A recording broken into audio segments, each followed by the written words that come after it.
I, for one, am grateful, Mrs. Bush, that they are finally bringing civilization to this savage land. I could not agree with you more, my dear.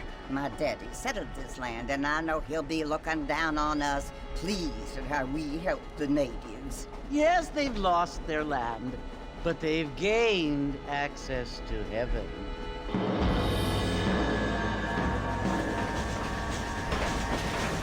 But Father, do you mean unless an innocent receives communion, they're destined to go to hell? That hardly seems fair. What I mean to say, Jenny, is that there is a great deal of difference between an innocent and a savage. I never thought of it that way.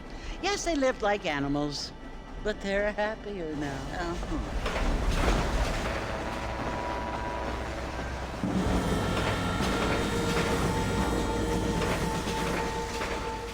Not only do people now have motor cars, Father, but I heard that pretty soon we will be able to fly. No, only angels can fly, Jenny. No, apparently people can fly.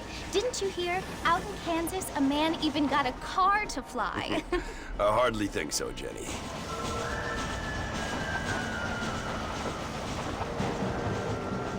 Apparently, Mr. Johns wants to run for governor, which is why he's so concerned with cleaning up the state. Nate Johns. Yes. His family is nothing but hillbilly trash that came here after the war. I don't want to be judgmental, but this state should not be ruled by such a disgusting family. A family without class. Apparently. The Johns family have made a lot of money, and he has a lot of friends in politics. Mrs. Bush, money isn't everything. There are many things that money cannot buy. It seems that money can buy voters, though.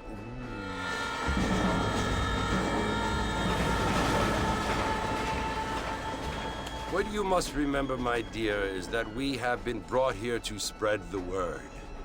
And the word and civilization, they are the same thing. They are the gifts. It is the opportunity we have, the chance to live among people who are decent and who do not kill each other, and who let you worship in peace. It's so confusing, Father. Sometimes I find it impossible to make the distinction between a loving act and a hateful one. I mean, they often seem to be the same thing. Yes, Jenny, it is confusing. But you only have to ask me if you need help. Indeed. Well, here we are, Mrs. Bush. Armadillo.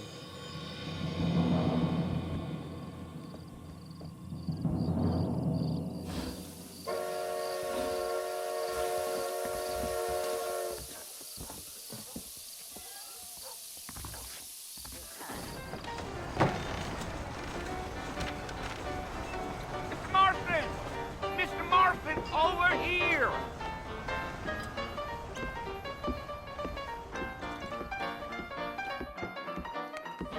You must be John Marston. Sometimes. I'm Jake. Your friends from Blackwater hired me to guide you. They ain't my friends, but pleased to meet you, Jake. I got the horses saddled up and ready out front.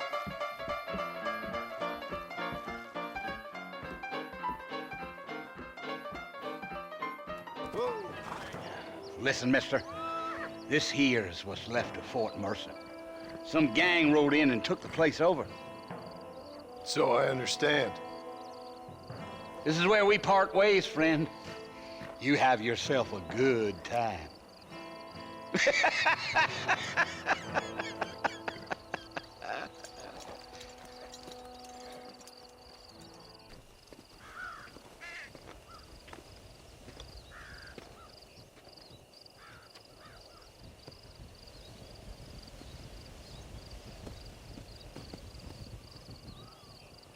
Bill! Bill, I've come for you! Bill Williamson! Come out here right now! Go away now, John. Don't make me kill you. Nobody needs to kill anyone, Bill. You must think I was born yesterday. You always did think I was an idiot. That ain't fair, Bill. You were as my brother. I've come to try to save you. Oh. Do I look like I need saving? Bill, please. They want to kill us all. I can help you. Well, you never tried to save me before. You only seemed to save yourself. Bill, I implore you think about this. You implore me? You implore me. You always were one for fancy words. Oh. Well, things are different now, John. Now I'm in charge! No more Dutch! And no more you. Implored. I implores you to go back and tell them to send someone just a little bit more impressive next time. Well? Oh. Poor John.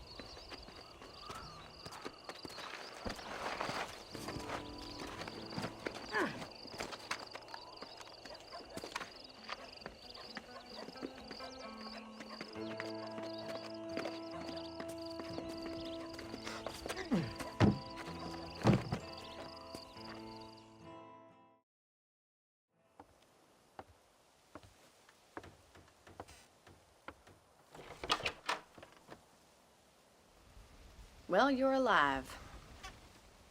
So it would seem. So, how do you feel? I don't know the polite word for it. I do. Stupid is the word we use around here. What were you doing? I was doing something stupid. Well, you'll be okay. Once you didn't die, the doctor said you'd be fine. He got the bullets out a couple days ago. Good. It cost us $15. I'm sorry, madam. Should have left me there to die. Did you want to die? I mean, was that it? Was that why you went straight out to Fort Mercer and picked a fight with the worst bandit in the county? To die, Mr. Mr. Marston. John Marston. Bonnie McFarland. Miss Bonnie McFarland. Well, you may be right, Miss McFarland. I don't know. Huh. So what were you doing? I was trying to give Mr. Williamson a chance. For old time's sake. You know Bill Williamson? Knew him. Long time ago. Well, what was he like? Dumb. Just like you. Thank you, miss. See my hat? I have. And, what will you do now? Now I'm gonna take my time and go after him the less kind way. Well, that sounds very fun, Mr. Marston. Quite heroic, just like in those penny dreadfuls my brother used to read. Meanwhile, if you'll excuse me, I've got a ranch to run. Of course, if you're feeling better, why not take a ride with me later? Help me patrol the perimeter. You can earn back some of that money we wasted on doctor's bills. Of course. And thank you for saving my life, I mean. Next time, Mr. Marston, I strongly recommend you don't try to lose it quite so earnestly. I'll bear that in mind.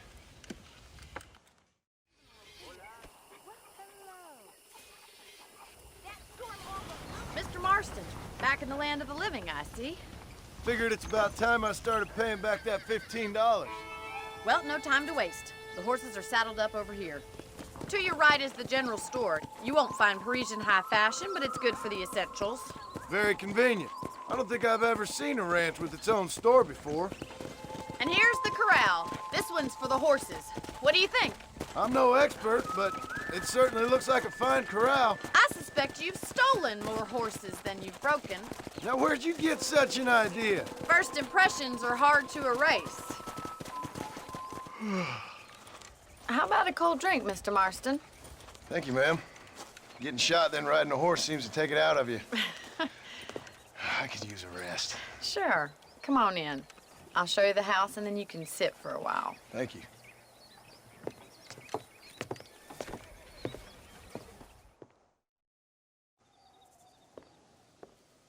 Mr. Marston, Miss McFarland. remember me telling you about the trouble we've been having with rustlers and other undesirables? I do. Will you help me keep watch on the property line this evening? Sure.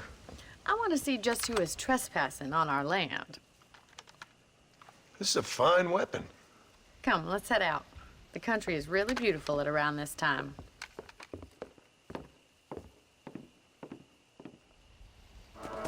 Damn coyotes are back! We can't afford to lose any more livestock. Kill them, Mr. Marston!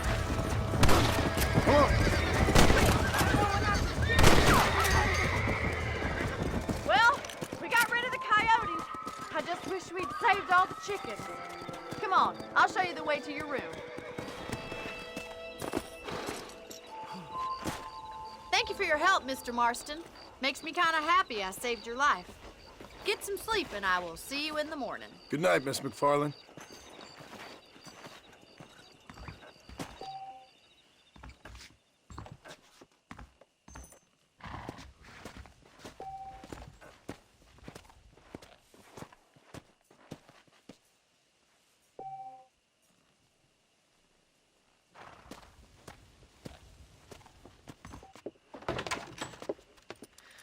Oh, Mr. Marston.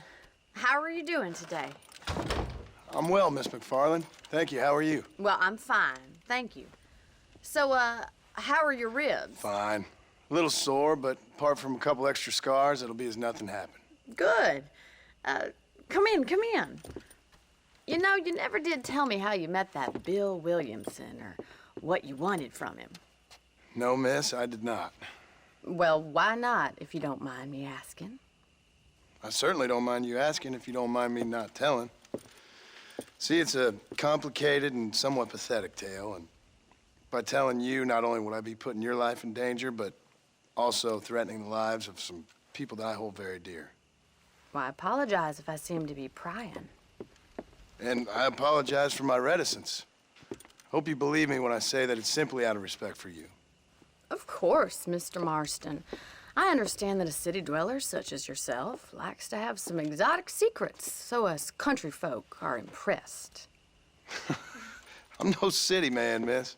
Yeah, but I saw you get on the train at Blackwater. You with those gentlemen in bowler hats? I'm still no city man.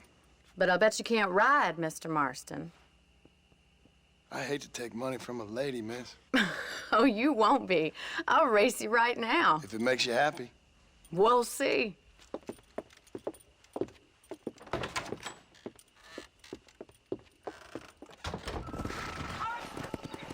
On the count of 3. 3, 2, 1, go! I trust you're not gonna be a gentleman about this! You don't know me at all, Miss McFarland. That was fun. Sure. You know, you should go pay the marshal a visit in Armadillo sometime. I'm sure he could help you deal with that nice Mr. Williamson. Yeah, I might just do that, Miss McFarland. You do whatever you think's best, Mr. Marston. Ah, Mr. Marston, how are you? Good, Miss McFarland. How are you? I'm well. Would you mind riding with me to Armadillo? I've got to get some supplies and I could do with the company. Of course. You can take the reins. It wouldn't do for a terrifying bounty hunter such as yourself to be seen driven around by a woman. So this is Armadillo. Manhattan it is not, but it does okay for us.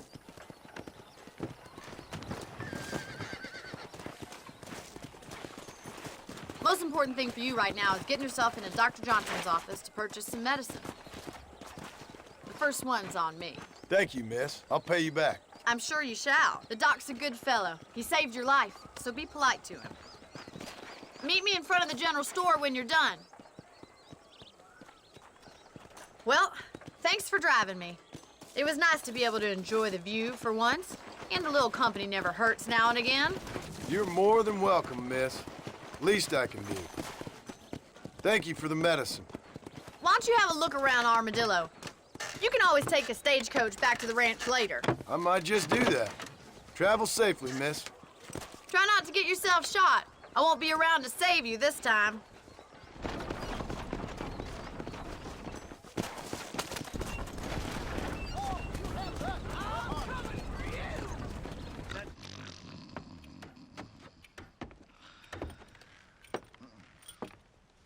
Excuse me.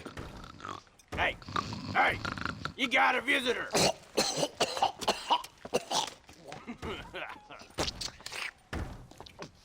Shut up, you! Now, what you want? My name's John Marston. You wanted to speak to me. I did? Apparently so. Why? I guess because we're both in the business of the law.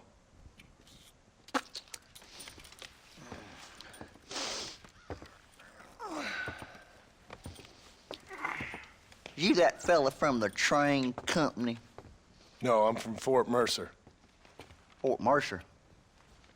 You them one of them Williamson boys? Calm down. Go on, shoot him, mister. Shoot him. Come on, what, you getting keep with me, boy? What's going on here? I got me one of them Williamson boys. I got me one of them idiots who give marshals a bad name. Jonah, put your gun down.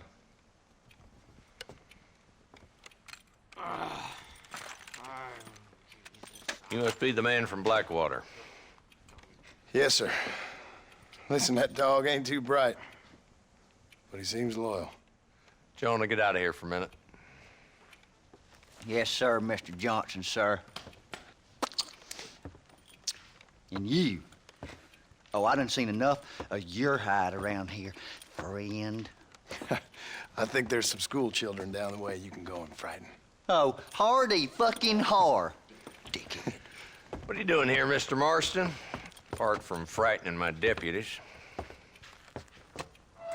I'm here to capture or kill Bill Williamson.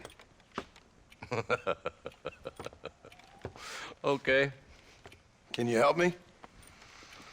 He's outside my jurisdiction. He's in the next county.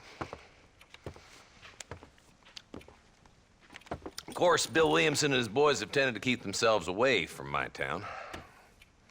So you're happy to have him out there? Well, I ain't happy, but I also ain't suicidal. My job is to keep this town safe, not clean up all of these 3 counties. It's hard enough around here. You know, I hear you speak, and suddenly I'm reminded of how some of the people I respected most in my life had a problem with authority. What's wrong with you? Well, I'm sure you and your fine friends have enjoyed spending your time running around pursuing noble causes. My cause is to keep this town from turning into a living hell for the folks who live here. Whole world has problems, mister, and I'm here doing what I can. Why? What's happening? Right now, I got the railway, the people who pay my salary, trying to get me to turn a blind eye to them burning down settlements up there. I got a bunch of cattle rustlers out near Box Canyon needs shutting down.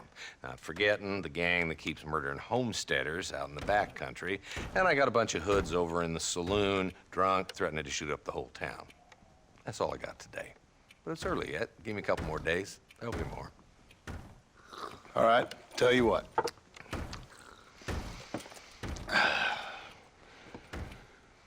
Let's go deal with them hoods in the saloon. Then we'll discuss Williamson. Okay, boy.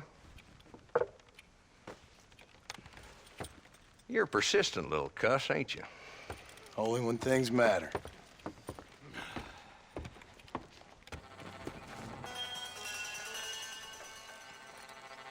There's the dumb rat bastard now. Let's follow him. See what kind of hole he crawls into.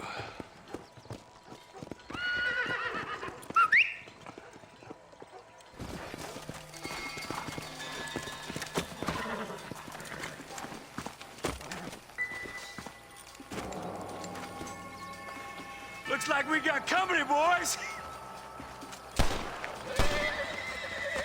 Damn! Take cover!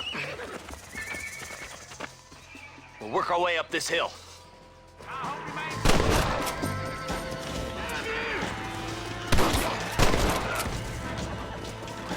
Well, your killing days are over. It'll be trial and the rope for you. Not a bad shot, Mr. Marston. Why don't you check in with me next time you're in town? I don't want to be no policeman, Marshal. Nor did I, my friend. I can promise you that. I'll see you soon, Mr. Marston. Come on. Yeah. Hello? Hello? It's Armadillo 731. What is it with these things? Hello? It's a new line. Hello? Hello? Sounds fun. What's happening? I have no idea. Yeah, if it's important, they'll send someone down like they did with you. Suddenly, the world is full of theys. Yeah. I remember when we first got here. We used to consider people from Dade County to be exotic. Now guys can get here from the Midwest, and they can do it in 6 days. Things have changed. They've gotten away from me. Hello? I don't understand it no more, boy. Honest to goodness. I'm not sure I do. Marshal! Marshal! Marshal! I'd just been up in the canyon, spying like you said. I think I seen me a couple of them rustlers. I think it was the Ballard twins and a couple of Mexicans. They up there right now? Well, it was a group of 4 men rounding up Mr. Gulch's livestock, and none of them looked like any of Gulch's hands, so yes, sir, right now. That sarcasm's most unbecoming, Eli. It's gonna hold you back in life, even worse than your lazy eye. All right, let's go. You ride with us again, Marston? Will you help me? I will try. It'd be my pleasure.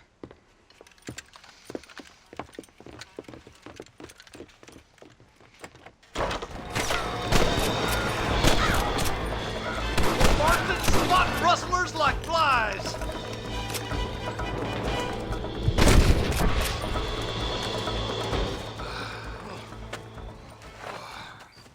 Thanks, Marshal. We're indebted to you with our lives. Just get them cattle back safe. All right. Oh, thank you. Oh, thank you so much. Thank you. Well done, Mr. Marston. Yes, well done. Now, about Williamson. I'll do what I can. You know, as you can see, this country is infested with all manner of scum. Say that again. Well, one other thing, Marston. Mr. Johnson, sir. It's Mr. Wes Dickens. He's missing. Who? Mr. Wes Dickens, the tonics merchant. He was due in town last week. Oh, the narcotic and bat piss salesman who cons housewives out of their money with promises of eternal youth. Yes, him, but I think you're being a little unfair. He's helped a great many of the county, and many of the townsfolk are really missing him. You hear that, Marston? We just butchered a gang of thieves, and the town is up in arms about a missing snake oil merchant. I am so glad to be serving such a wise and respectable people. Come on, Eli.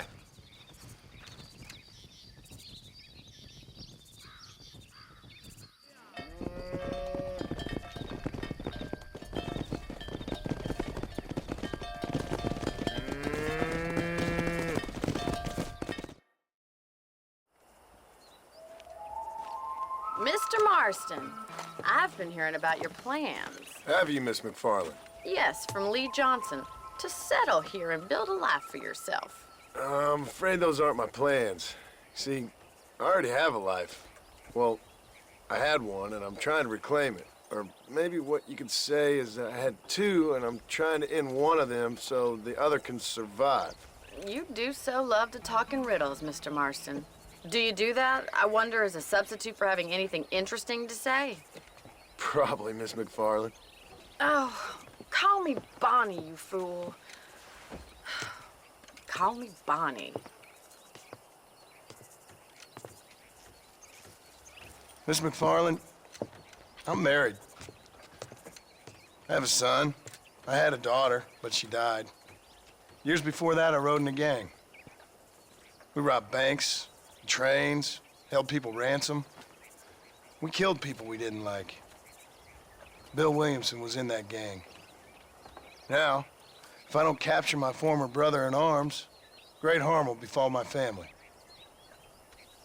Now, I don't suppose any of this is very interesting to you, but I hope it explains why I wasn't so eager to talk about it. No, I do understand. I had no idea. You poor man. Even in this new country, memories don't really fade. My father was an illiterate Scot born on the boat into New York. He never saw his homeland, but to hear him talk about it, you'd imagine he only ever ate haggis and wore a kilt. And he hated the English for what they had done to his great-grandparents that he'd never met. People don't forget. Nothing gets forgiven. That's true, especially when it comes to money. And you know, even now, after all his labors, my father's debts are still terrible. I worry every day about us losing the ranch. It would kill him. My father died when I was 8 years old. His eyes were, well, let's just say he was blinded in a bar fight south of Chicago. My mother died during childbirth. She was a prostitute and he was her, well, I don't know what he was. So I was sent off to an orphanage and ran away and fell in with a gang. My word. What a difficult life you've lived. The leader of the gang taught me how to read, taught me how to see all that was good in the world. He was a great man in a way. But you killed people. Sure. And I've suffered for it. And that's the life I left, or tried to leave. Said too much, Bonnie. I'm an uneducated killer, sent here to do all I can do well. Kill a man in cold blood so that another man may do his part to cut crime in an area, and a rich man can be elected governor on the back of these promises. Civilization is a truly beautiful thing, Mr. Marston. Listen, can you help me? Well, I can try. What do you need, money? No, nothing so complicated. I need an extra hand to take out the herd to pasture. Sure. Point me in the right direction.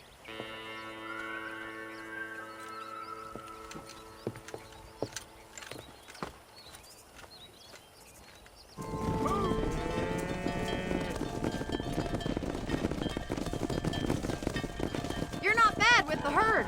Ranching might be your true calling, Mr. Marston. Either that, or you were a cow in a past life. Thank you, Miss McFarland. I'll see you later. I have work to do back at the ranch. Excuse me. Excuse me, sir. You need help? Mister, you alive? Fuck. God damn it. Good heavens. Excuse me? I said, no, I'm not okay. Do I look like I'm okay? You look pretty good for a corpse. Praise be. Move up, mister. Time to get you to a doctor or an undertaker.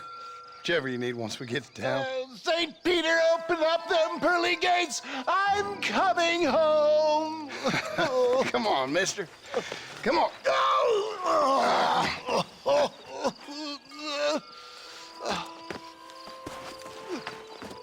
Hurry, sir. I'm bleeding like a badly butchered hog. You'll be fine. Just focus. You better take the reins. I don't think I'm strong enough. I'm finished. Done for. Just sit up straight, will you?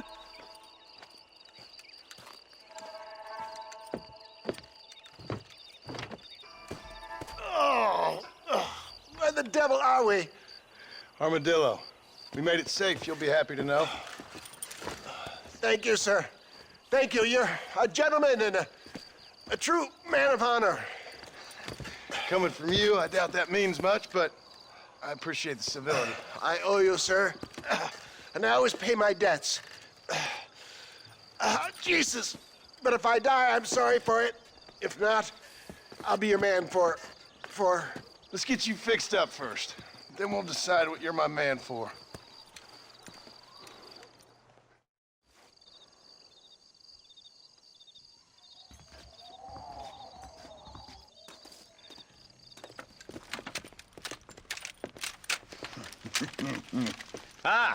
Since you're here, you want to make yourself useful? Not particularly. Listen, son, I know you got a mission. Right now, I need another gun. Why? What's happening? We've had this problem for months with this group of bandits who are getting drunk and murdering settlers. Last night, they went to a big place up near Ridgewood. They burnt the place down, killed the men, burning most of them alive, and raped the women. Women folk then got their throats slit. One of them survived and walked in here this morning. Anyway, we got a posse gathering up near Ridgewood. Will you ride with us? All right. Thank you, John Marston. It's gonna be a bloody job. Huh. I don't think I know any other kind, sir.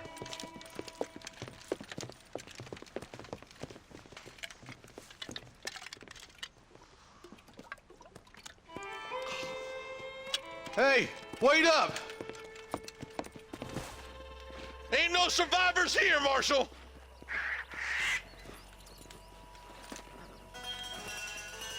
Man, this don't look too good. Somebody was so busy killing people, they went and dropped their gun.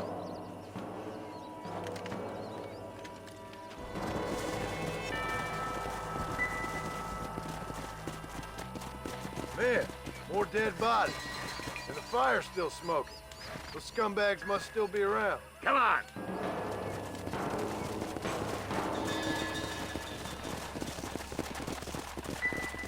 Come on! Their trail leads to Ridgewood Farm. Come on, let's hurry. Sons of bitches! Didn't you once run a gang of outlaws, Marston? Yeah, but not like that. It wasn't our way. At least it wasn't my way. Killing and thieving's never right, boy. No matter how you dress it up. This is too quiet. I got a bad feeling about this. All right, boys, let's have a look around.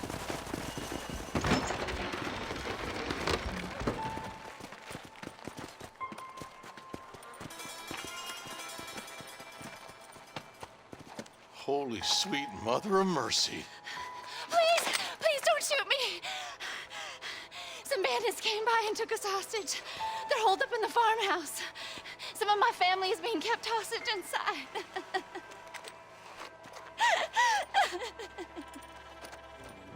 I'm gonna... I'll be waiting for you in the shed out back. Make a run. Who's out there? And make a run for the shed. And keep your head down. Thank you. They said they were gonna kill us all. Some folk tried to escape into the south, but then some robbers started chasing him down like wild dogs. I thought you were supposed to protect us, Marshal. You folk ain't men. You ain't nothing. You're just a man on a government payroll taking money that the rest of us have to pay for with our lives. Yeah. What is wrong with this country? Mount up, men. The man that kills the boss of that bunch gets $50. It ain't about the money, Marshal. These are people's lives, people's homes.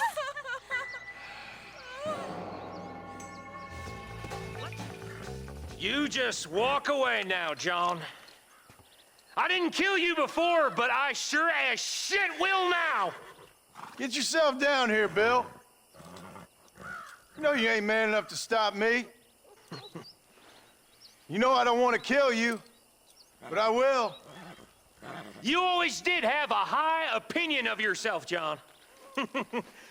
Dutch always said you were an arrogant son of a bitch. I guess he was about right. Get him, boys! Everybody, take cover! In that shed!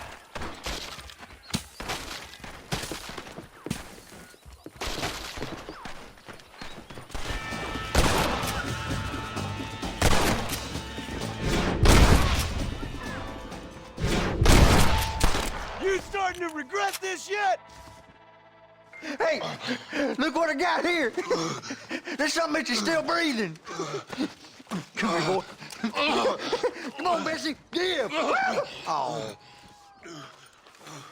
Norman Deek. Fuck! Nice to see you again, buddy. Thanks for your help, John. Norman here is gonna help us get to Bill. Ain't you, Norman? Thank you, Mr. Deek. Mighty kind. Fuck you! Hog time. Let's get him to jail. Well, hello, Mr. Marston. How are you? Fine, thank you. How are you? I'm fine, thank you. Did you meet my father? John Marston, this is my father, Drew McFarland. Pleasure to meet you, Mr. Marston. Please. So, my daughter informs me that you're here on some secret mission to remove some undesirables from the county. Something like that. I'm grateful for the hospitality, sir. Well, you know, we've lived here for 30 years now. Came here from the east. The land had never been settled. For 10 years, we fought the Indians. Tough men. Then we had outlaws, and we had drought, and we had smallpox, terrible winters, cholera. I buried more of my children than I raised. Sorry to hear that, sir. I've seen strong men wither and die under that unforgiving sun. That whole herds of cattle just take sick and die. But I've never once doubted my life here. No, sir. When I hear about this so-called federal government sending out agents to covertly murder and control people, then I start to worry. I mean, yeah, all right, Williamson is a menace, and men like him are the plague. But isn't a government agent a worse menace? And all that symbolizes, I mean. You may be right, sir. Well, you're a brave man. You're always gonna be welcome here. But you tell your friends out east that we don't want to live like that out here. And sneaking around and spying and secret missions. Right? It's preposterous. Trust me, sir. I agree with you. Good. Good. Well, we won't insult you any further. Come on, Bonnie, we got things to do. Mr. Marston, do you want to join us? It's Daddy's favorite pastime. Apart from political discourse, that is. What is? Breaking in horses. Come on. I hear you're a pretty decent rider. For a city dweller, that is.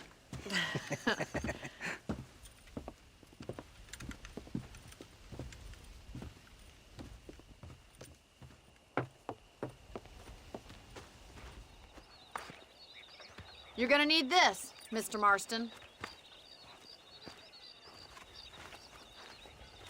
Don't give up! Relax now. That's it.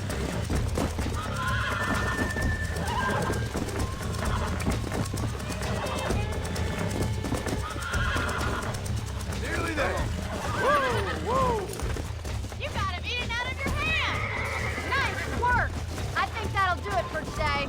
Let's get back to the ranch. Well done, Mr. Marston. These are fine horses. Hey, Bonnie. Amos was saying some horses been spotted somewhere outside of Armadillo.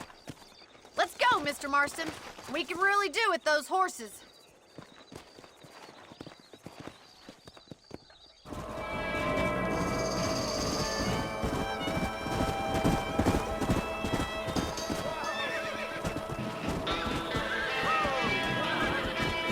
Looks like we got the lot of them. What magnificent animals they are. Hey, the stallion's getting away! Chase him down and bring him back! Calm it down.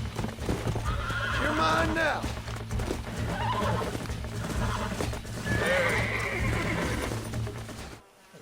Thanks for your help today, Mr. Marston. We got some fine horses. You know, why don't you keep that stallion as your own, as a thank you from all of us? Thank you, ma'am. He's a fine animal.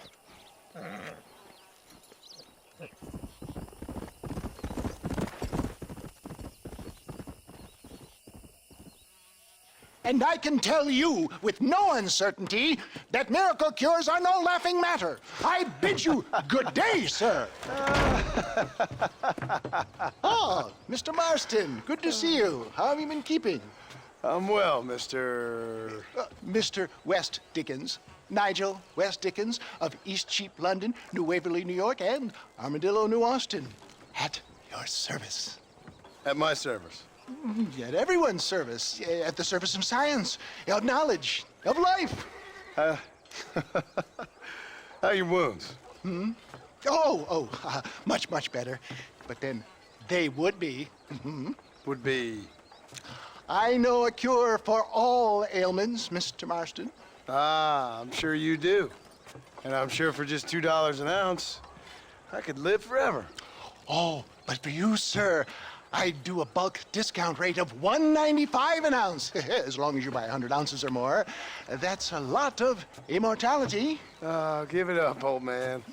That's Mr. West Dickens to you, boy. Give it up, old man.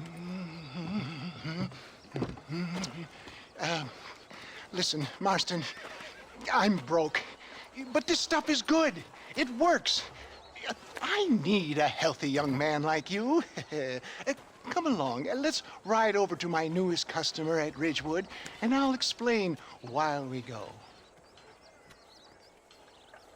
Okay. You hop out here, John.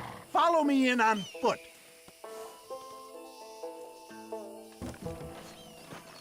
See you shortly, and remember, showmanship. Friends, hard-working souls of Cholla Springs, gather round, gather round. Do you suffer from rheumatism, lumbago, acute chronic sciatic, neurologic, or inflammatory pain? Well, I represent the only company that makes the genuine article that cures headaches, neuralgia, earache, toothaches, backache, swelling, sprains, sore chests, swelling of the throats, contracted cords and muscles, anxieties and ravaged nerves, stiff joints, wrenches, dislocations, cuts and bruises, and it adds vitality and vigor to the healthy man. But can you prove it, old man? Oh, I'm sure there's some customer here who could prove the qualities of it by taking a drink right now. You, sir, come up here. Step right up.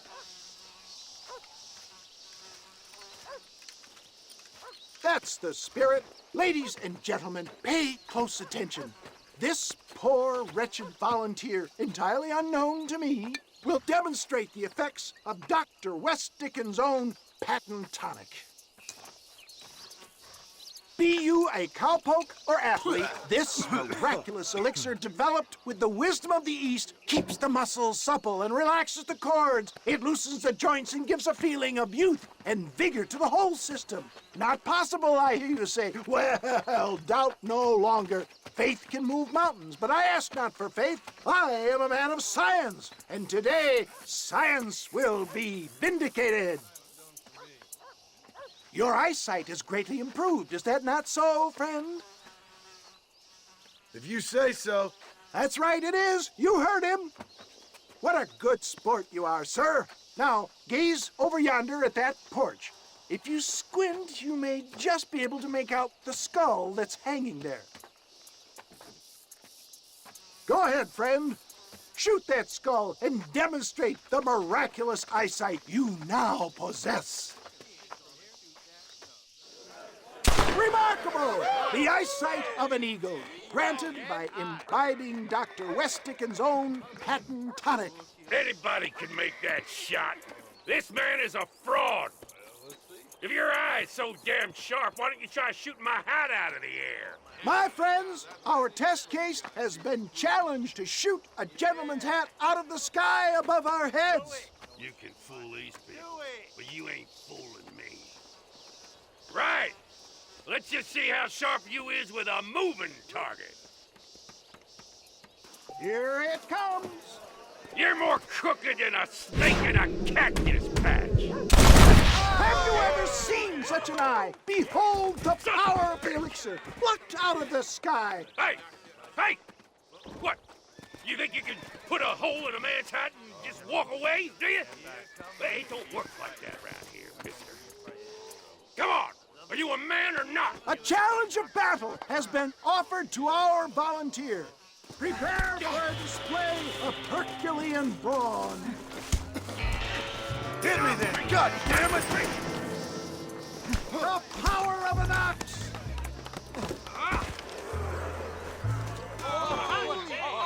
There it is, skeptics and dissenters, irrefutable proof. Do not let this opportunity pass you by. Look, he's over there. Go get him. This ends now. Watch out, he's got a gun. Who the hell do you think you are? You ain't leaving here alive. Marvelous shot, dear boy. The kind of deadly accuracy that can only be afforded by the West Dickens elixir. Come, I have plenty for all. You'll be fine. Get out of my way. Hey, where are you going? I want a bottle. Get me a bottle, please. One of them right here. No harm in trying one bottle, I suppose.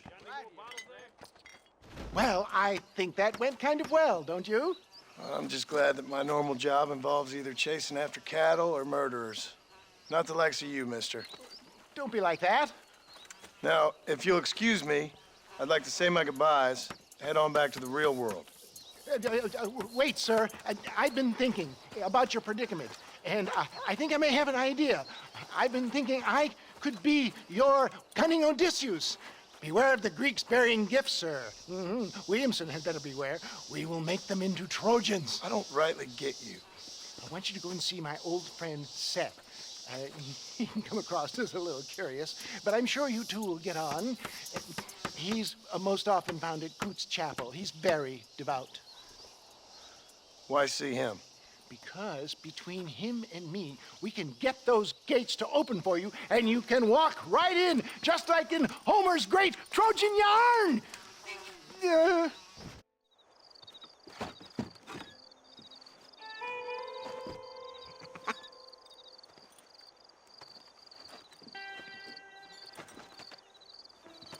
Excuse me, are you Seth? Who are you? I'm a friend of Mr. West Dickens. My name's Marston. John Marston. Goodbye, John Marston. It's been a great pleasure. I need your help, Seth. We need your help. Me and Mr. West Dickens. Let me be frank for 1 second, partner.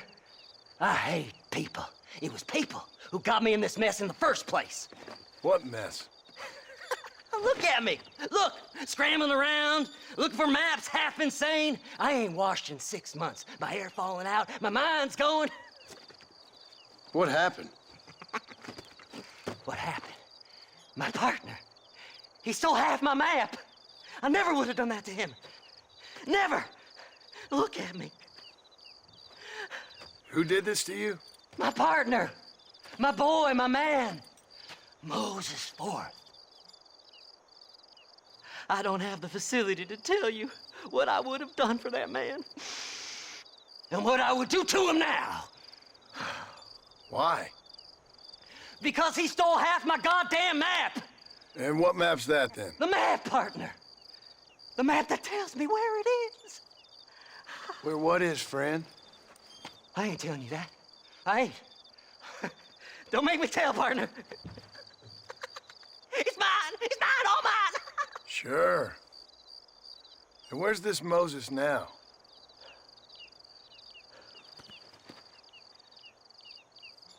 He's at Benedict Point.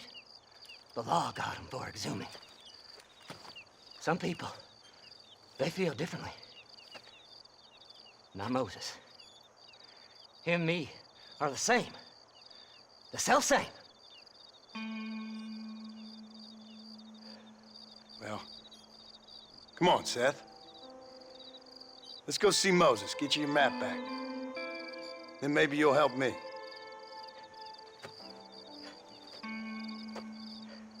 All right, partner. Let's go.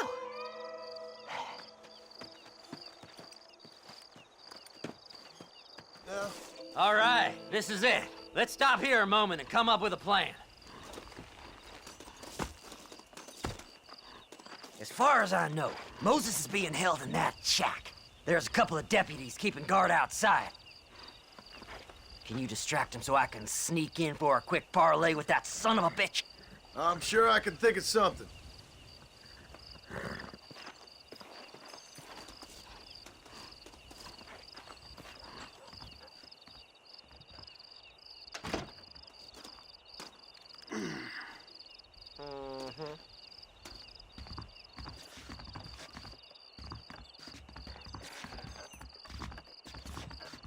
Lead them away from the shack and out of sight. Somewhere out past that hill.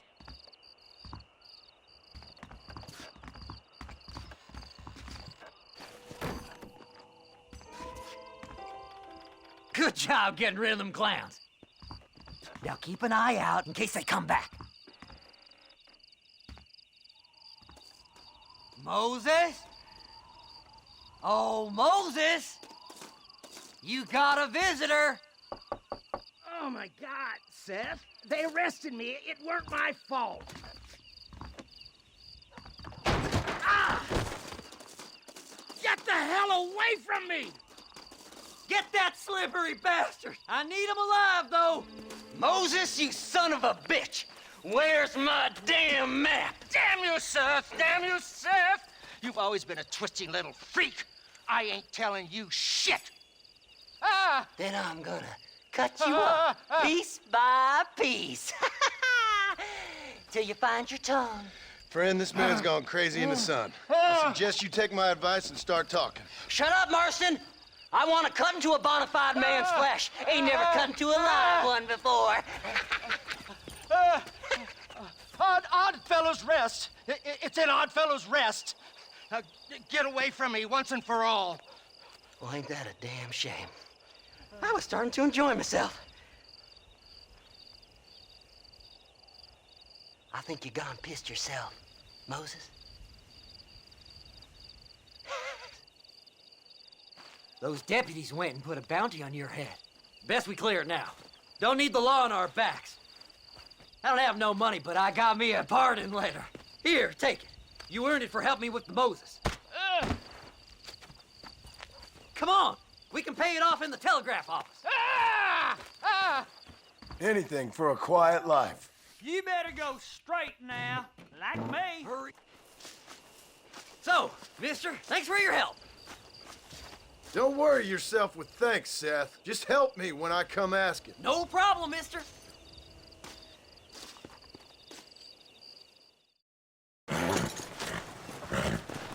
Come on, let's go! Get him in there! Come on! Amos! Hey, miss. I got most of the horses secure and the chickens. Well, thank you, Amos, but it's the herd I'm worried about. I know, they're scattered all over the valley and beyond. The weather is coming in real fast. So what do you suggest, Amos? We leave the herd out there to be scattered by the storm and ourselves left here to die without a livelihood? Can I help? No, miss. If the men get caught out in that storm, they're gonna die. And if we lose our herd, we'll all die, you stupid man. Doesn't sound like we're left with much of a choice then. Come on, Amos. Round up your men. Let's get the herd. Dang.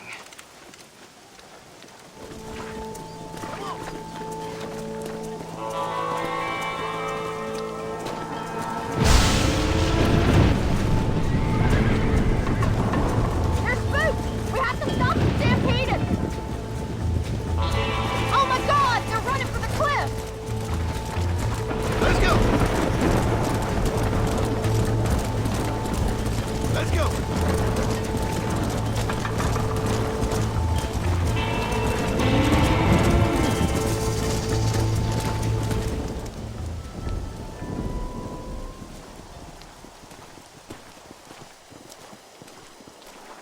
You saved the herd back there. You might make a decent rancher one day. Thank you, Miss McFarland. Yeah!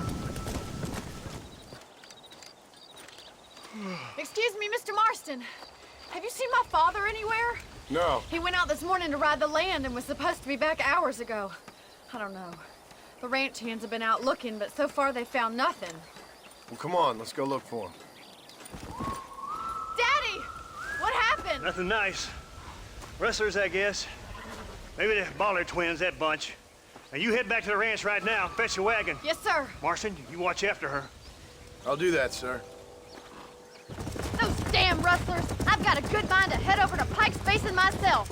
I don't think that's a good idea. And you're no better. How many men have you killed? Do you really want to know? It's disgusting. You never met the men I killed. I heard the way you talk about that gang you were in, like there was some twisted morality to what you did. We all have a code. Only some of us don't The realize outlaw with the code? How wonderfully romantic. The reluctant murderer, the noble criminal. There's nothing more depressing than a man who's found a way to think the bad into good. Look, Mr. Marston, the barn is on fire. We can't get through the doors. It's too dangerous. Come on. Right.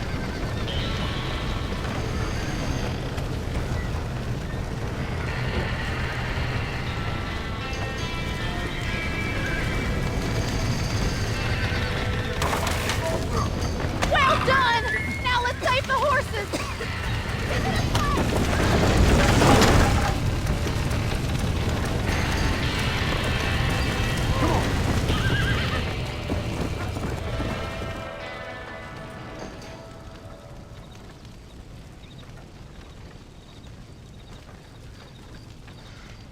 You sure know how to handle yourself. Thanks, Marston. Yes, John, thanks. You saved the ranch. If you'll excuse me, I've got chores to attend to. Hey, hold on a second over there. Sincerely, John. Thank you. Well, I did all I could, Miss McFarland. Sorry about all the damage. That gang seems to really want you out of here. Yeah, well, my father fought Indians. I scarcely think we're gonna be frightened by some white trash. White trash can be pretty frightening. Well, they don't frighten me. Good. John, my family owes you a great debt. I think you got enough debt. You saved my life. All I ask of you is this. If I get back home and get my farm started back up, you'll sell me some cattle. I prefer doing business with people I know.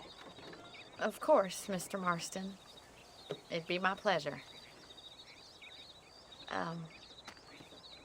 Well, you get some rest.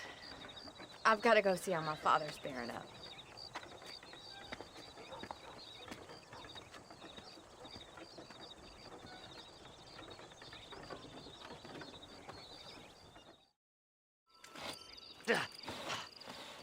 Seth, Hey, John. Hey, partner. get what you need? Ready to help me? Not quite. Not quite ready. You see, I wasted a bunch of time looking for that last bit of map. And I got to thinking, Moses was a liar. And I imagined myself doing all kinds of unpleasant things to his corpse. And then I realized... Realized you were sick in the head? That you needed to move on with your own limited time on Earth? No, partner. I realized Moses weren't no liar. The issue was Aiden O'Leary, who said he had the body. Aiden died in that flu epidemic, and the bodies weren't even buried yet. Got the body sitting in the back of that wagon behind you? Yes, sir. You're not even gonna wait until they're buried before you... Well, they don't care, do you, boys? Honest folk off to a better place. Apart from that Aiden O'Leary fella, I never liked him. They say he lay with his sister. I don't like women, partner. I don't. Not since Mammy died. Seth, what are you gonna do with those bodies? I'm gonna take them back to a nice quiet spot and look for the map. I needs the map, partner. I needs it. Thanks, mister. I reckon I'll sit here a while trying to figure this out. I'm gonna be rich. When you're done with that, get over to Fort Mercer. I need you inside that place. After I find my treasure, mister.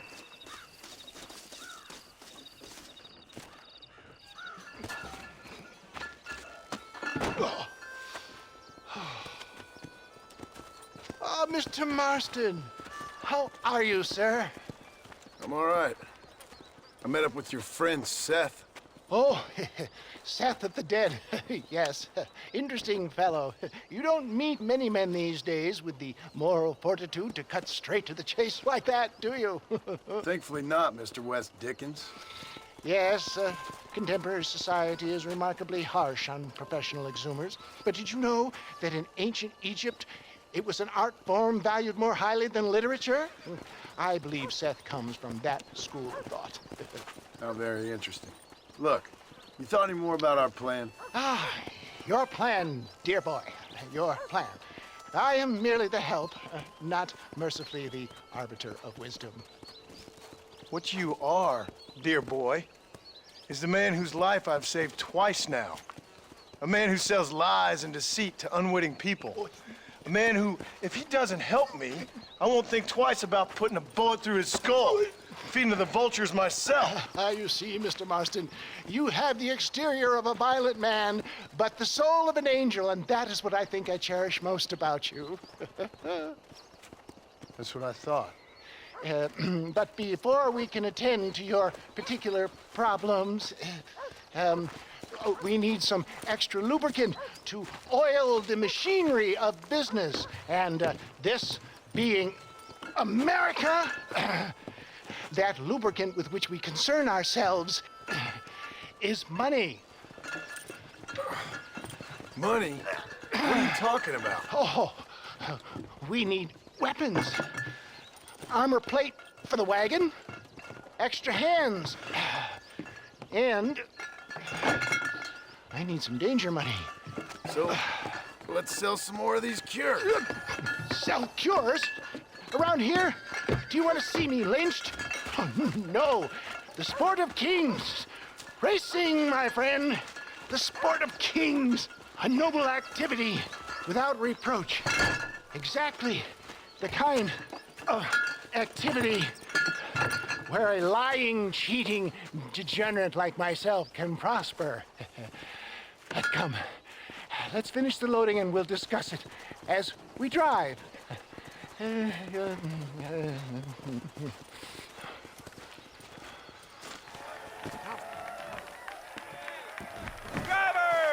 Y'all know the rules, but for you newcomers, this here's a fair race.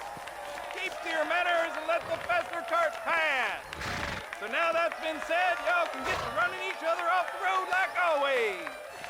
All right now, counting to three. Ready, set, go!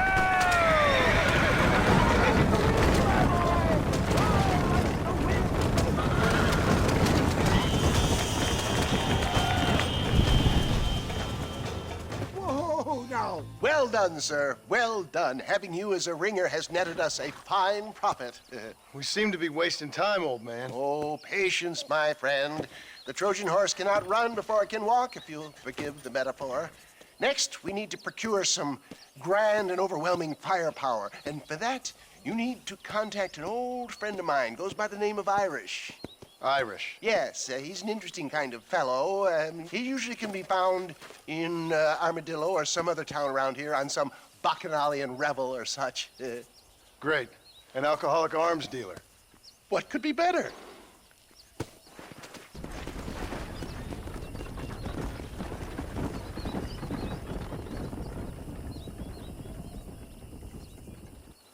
Oh, it's like that, is it?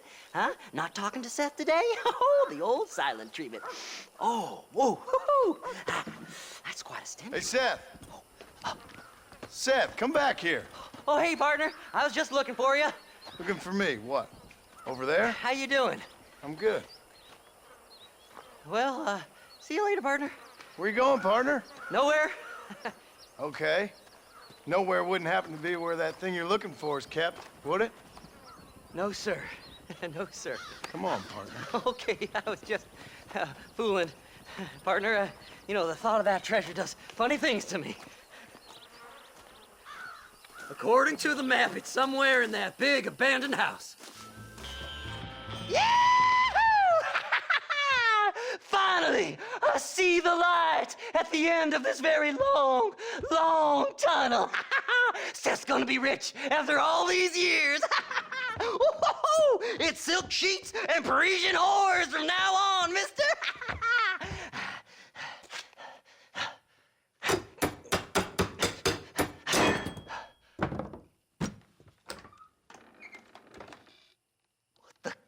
damn hell is this? A glass eye? I'm sure whoever that belonged to treasured it very much. Stupid liars. Those stupid chicken shit maps. Making a damn fool of me. A glass eye! It's a glass eye! Stop with the tears and help me with Williamson's gang. And you can come up with another excuse to go exhume one of your old friends.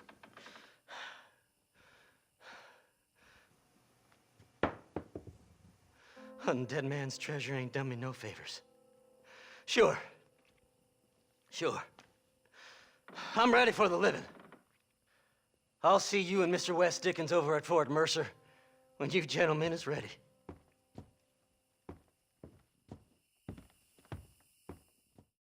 I don't have a clue. All right, but it's got to be something to do with that government boy. We'll talk to him, find out what he knows. Fucking is. Where is she, Marston? Who? Who? My daughter, you fucking scum. Where's Bonnie?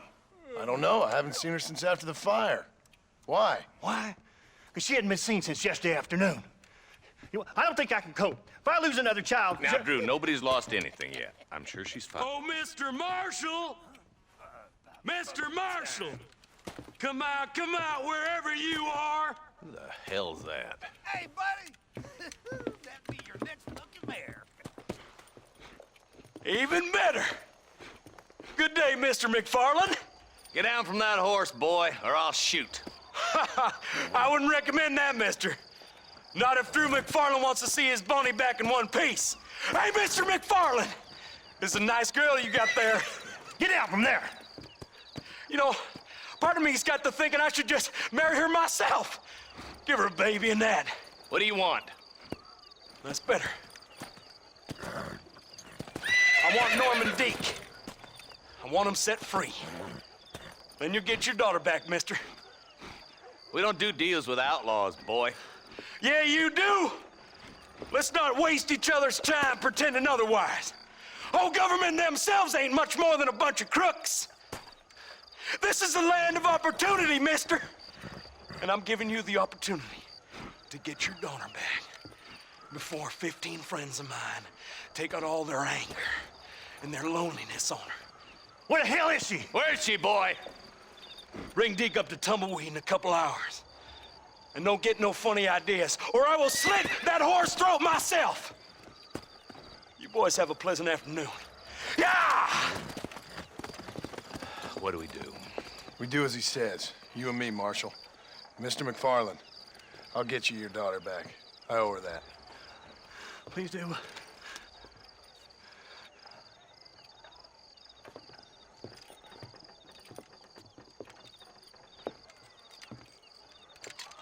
I'll teach you some respect for the law.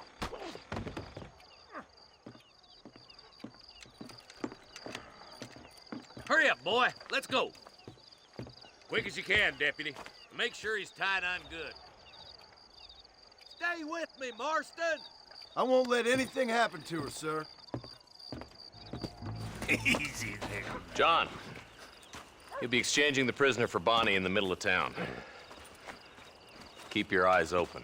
I sincerely doubt these scum plan to play fair. Fair my ass. You bet. Besides, Norm here's gonna be my shield, ain't you, Norm? It'd be my pleasure. What are you waiting for? Untie me, fellers. Wait, where's Bonnie, you bastards? Trusting son of a bitch, ain't you?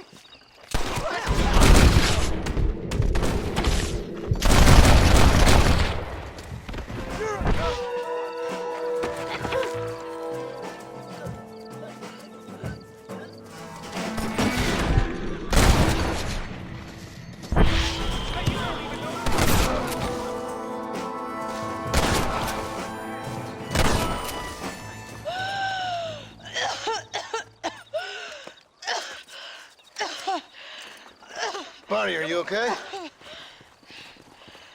I'm fine now, Mr. Marston. Thank you.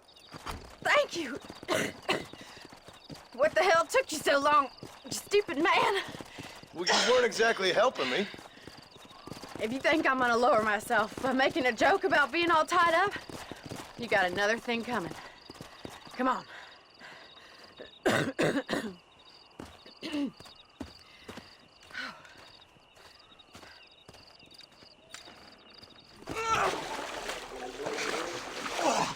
yes, boyo. You messed up properly this time, didn't you? You little paddy bastard. You thieving Mick cunt. You got it all wrong, Welsh. All wrong. It was French, I promise. He said he was going to rip you off.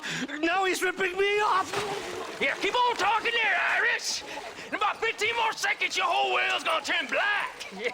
What's up, boys? Fuck off, boyo. This don't concern you. When a man with a sing-song voice tells me to fuck off, it always concerns me, boyo. Look here, this Paddy bastard stole our guns, tried to steal our horses. Law's clear on the matter. I never stole nothing, sir. Never did. Not in all my life. That French cunt is playing with the Welshman's tiny and ineffective mind. Hush your mouth. Anyway, you all got horses now. No one needs to die. Leave them be. Who do you think you are, boyo? The bloody cavalry? Your voice is really starting to get on my nerves, boyo. And you're getting on my nerves. Yeah. You smelt out the wrong hell's butt, mister. Better than Wales. Mr. Nigel West Dickens said you'd help me locate a machine gun. And since I just saved your life... I can't thank you enough for taking care of those two degenerates. Untrustworthy, poor in personal hygiene, lacking in the finer qualities of a gentleman. What about the gun? It'd be my pleasure. She's magnificent, government issue. It'll be a bit of a ride, but we'll get there soon enough. Follow me, fella.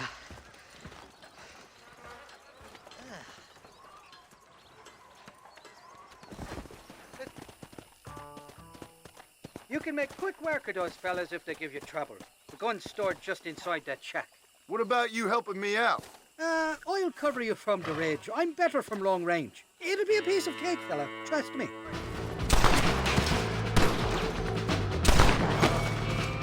I tell you!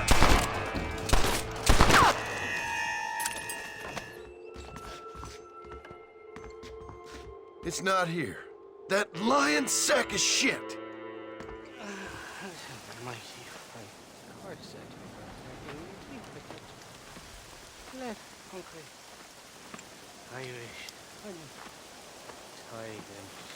Where are you? Oh, who do you want?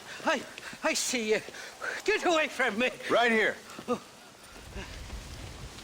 Where's that machine gun, Irish? Oh, Mr. Marston. I found you one. Found us one, Irish. We're in this together. You, me, and an assault on Fort Mercer. I'm the guy that saved you from getting killed back there, and who you owe your life to, remember? Not really. Happens to me all the time. You don't want it to happen to you again, do you, Irish? No, friend. I wants to buy you a drink. I wants to tell you how much you means to me, how special you is. And I want to tell you that if you don't produce a Gatling gun within the hour, you'll wish you'd been killed back there. It's the whiskey, sir. It gives me the memory of a newborn babe, as innocent as can be.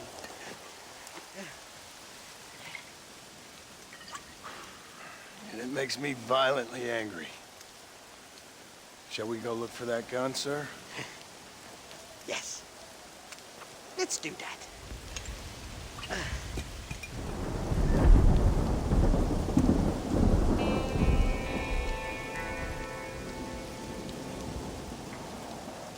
The entrance is plain to see, and there's a shaft them bastards used to haul out heavy ore.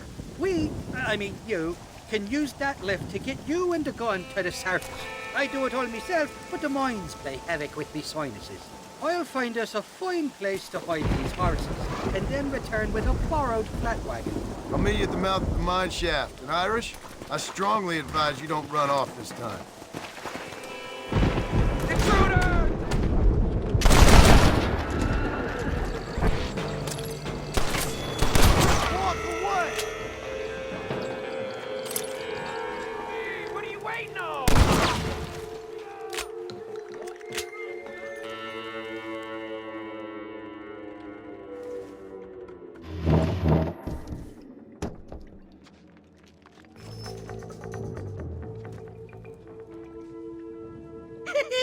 thought I'd be looking at your corpse being hauled up this lift. Load up and I'll engage the gears.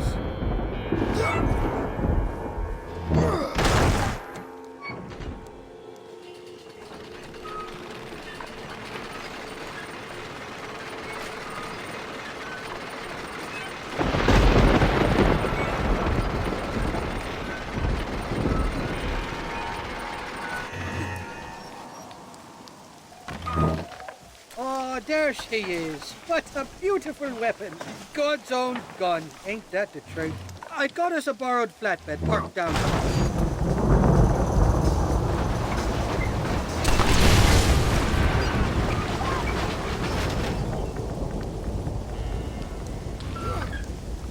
Let's go. A short wee ride now, and we'll have this executive peacemaker delivered to Old West Dickens.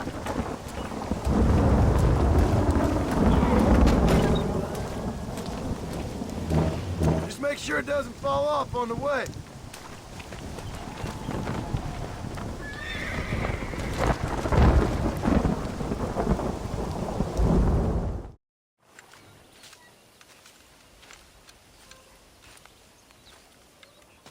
Mr. Marston, sir.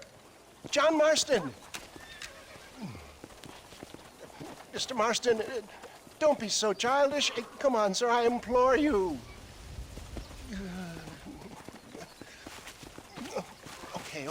Okay, so I made a few innocent mistakes when last we met. But my plan is still sound. Together we can conquer, if not the world, then certainly Bill Williamson. But first, you need me to do you a favor? You read my mind. I can only deduce you've been taking my tonic, sir, as instructed. It can give the most ordinary of intelligences a remarkable insight. I'll give you insight. I'll show you what your guts look like. Please, sir, this show of petulance is nothing short of embarrassing. Think for a moment, sir. Think. I'm thinking about how much of my time you're wasting.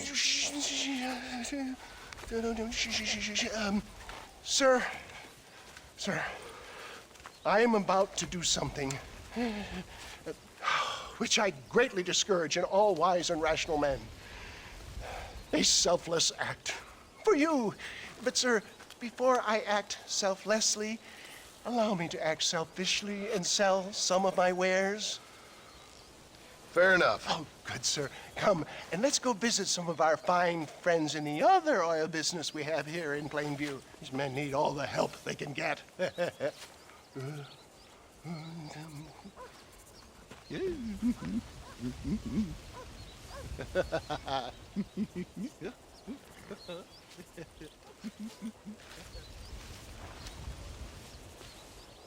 Friends, hardworking souls of Plainview, do you suffer from rheumatism, lumbago, acute chronic sciatic, neurologic, or inflammatory pain? Well, I represent the only company that makes the genuine article which cures headache, neuralgia, toothache, earache, backache, swelling. This man is a fucking charlatan. He just got done swindling us down at Cho Springs with this song and dance. I say we tar and feather him right now. I say we shoot the bastard. I think it's time we take our business elsewhere. I apologize if science is not your forte. Good day, one and all.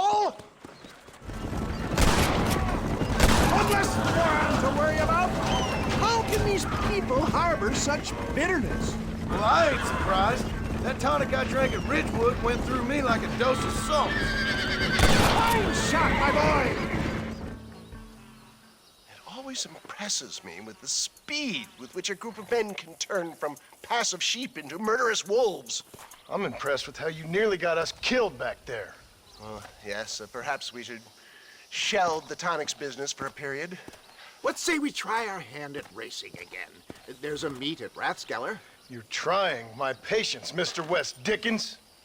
Well, I'm sorry, dear boy, but I'm only an aging vendor of exotic elixirs, not the bloody U.S. cavalry. Forgive me if matters take some time to prepare. Up, sister. Put them up. Irish, what are you doing? Who the hell are you? Give me that. I'm your old friend Amnesia. Oh, good. Blimey. And I've come to tell you, if you ever pretend to forget my name or your debt to me again, I'll make sure you reach heaven before these two ladies. Now get down there! Oh, Mr. Marston. How are you? Ashamed. Ashamed to know you. What the hell's wrong with you, robbing these gentlewomen and ladies of the Lord? I thought they was doxies. Ladies, I'm sorry about this man. He's unfortunately lost his mind to the demon drink. At least I hope he has, and he wasn't this stupid all along. So, please excuse us.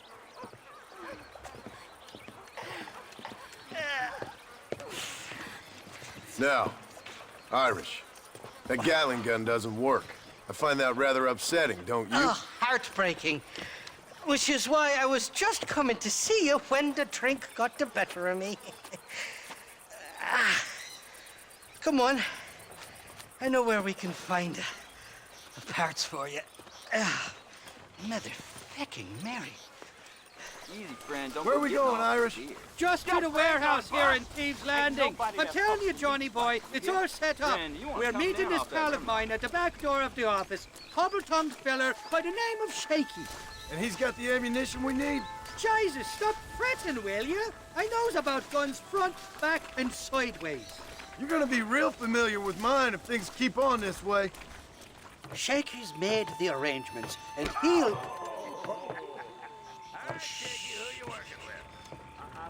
Oh, shite. Sounds like Shaky's only gone and got himself found out. All right. Now all we have to do is find out who you work with. You hear me?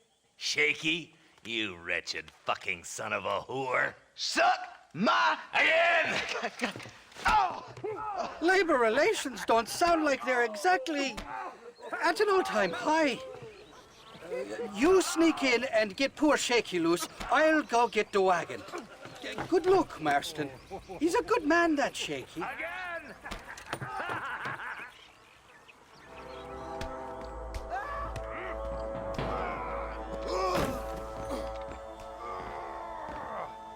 I'm gonna give you Jesse good and hard.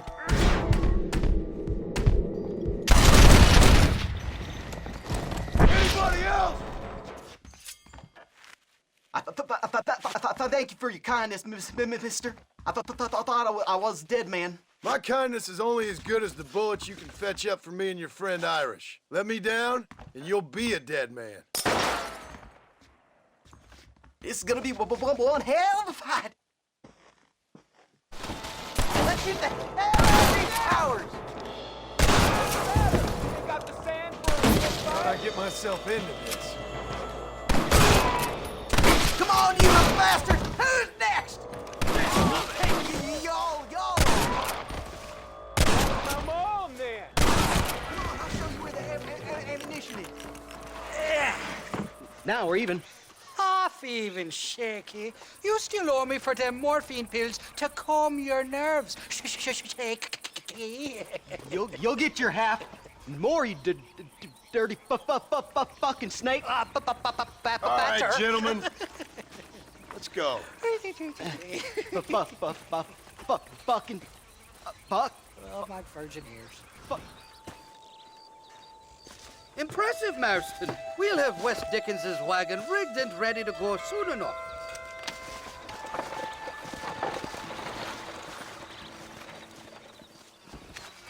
Mr. West Dickens.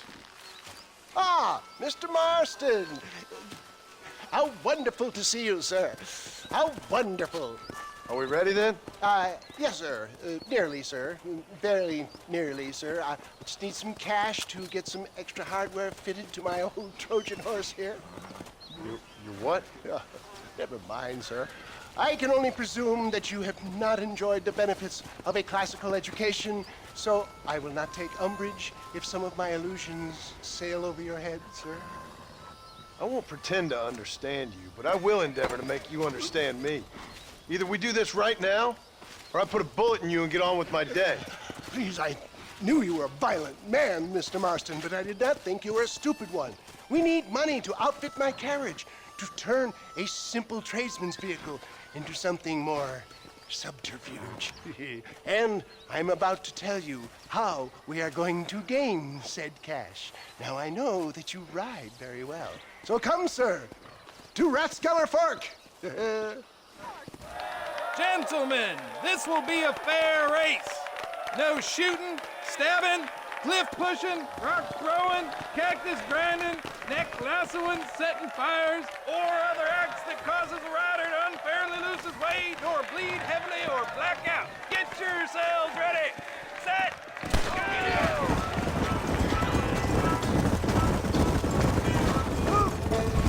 Go!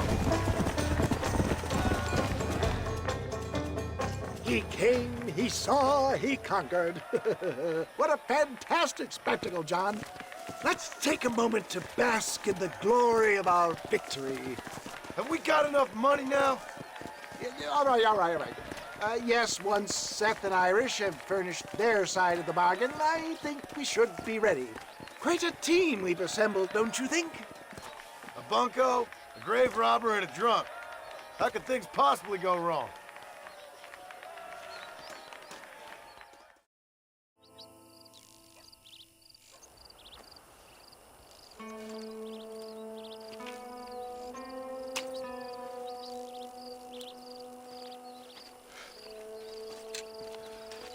John? Marshal? Gentlemen!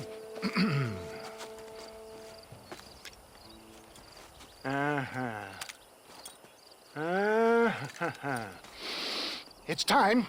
We must go. Why? What's happening? Seth has managed to get himself inside. But we can't leave it too long, or they will soon realize how very curious he is and remove him from the premises. Or slit his throat and watch him bleed to death. But for a minute, he will delight and amuse them. That's when he'll get us inside. Okay. Marshals of the law, when the shooting starts, take that as your cue to start awarding each other medals. Huh? I mean, take that as a cue to get inside and clean up the mess. Oh. All I care about is Williamson. It is vital we stop him. Agreed. That man is a stone-cold killer. Williamson's a proud fool. The question is which will win out between his pride and his instinct for survival.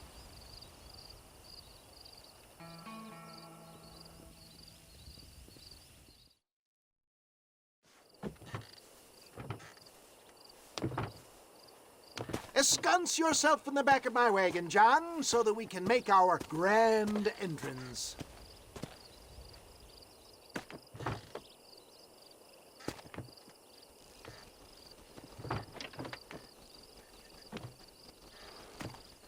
Come on. Let's go.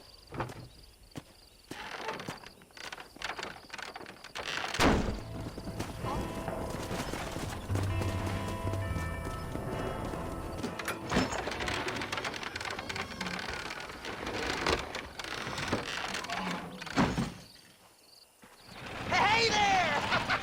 Come on in! Come on in! Welcome to my humble abode! Come on!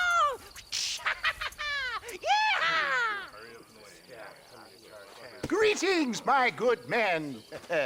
What would you say if I said immortality was at hand? What would you say if I told you I could teach you to fly?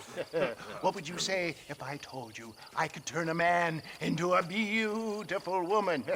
Impossible, yes, once, but no more. Gentlemen, I bring you wisdom from the East. I have here in this wagon some of the finest goods, the best medicines, and the newest inventions available for you and your families.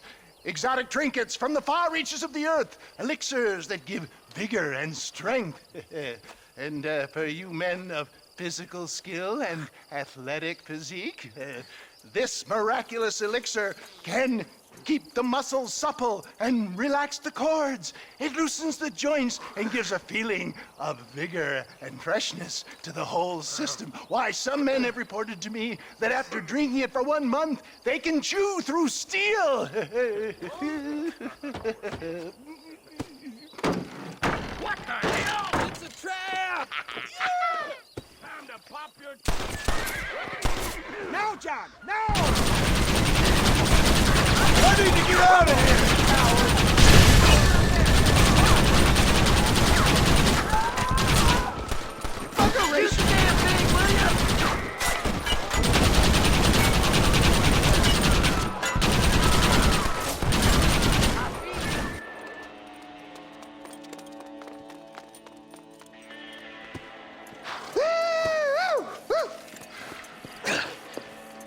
dang pig. Them cocksucking son bitches escaped the other side of the fort. All right, let's go.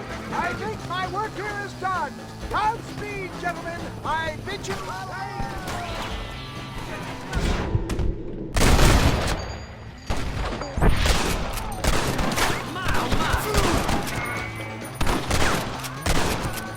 That's the last of them. We still can't find Williamson anywhere. Hey, it's the snake oil guy! Gentlemen, let me in, for goodness sake! That fool must be hiding. Men, it is time to start tearing this place apart and find out where he's cowering!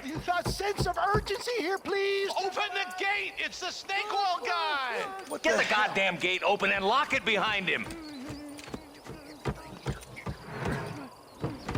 Oh, we've got company, gentlemen. These scoundrels have got reinforcements riding this way. Oh, my good Lord above!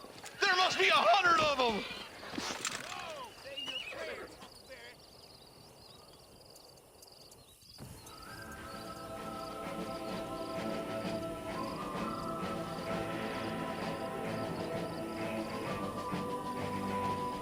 Don't let them get too close!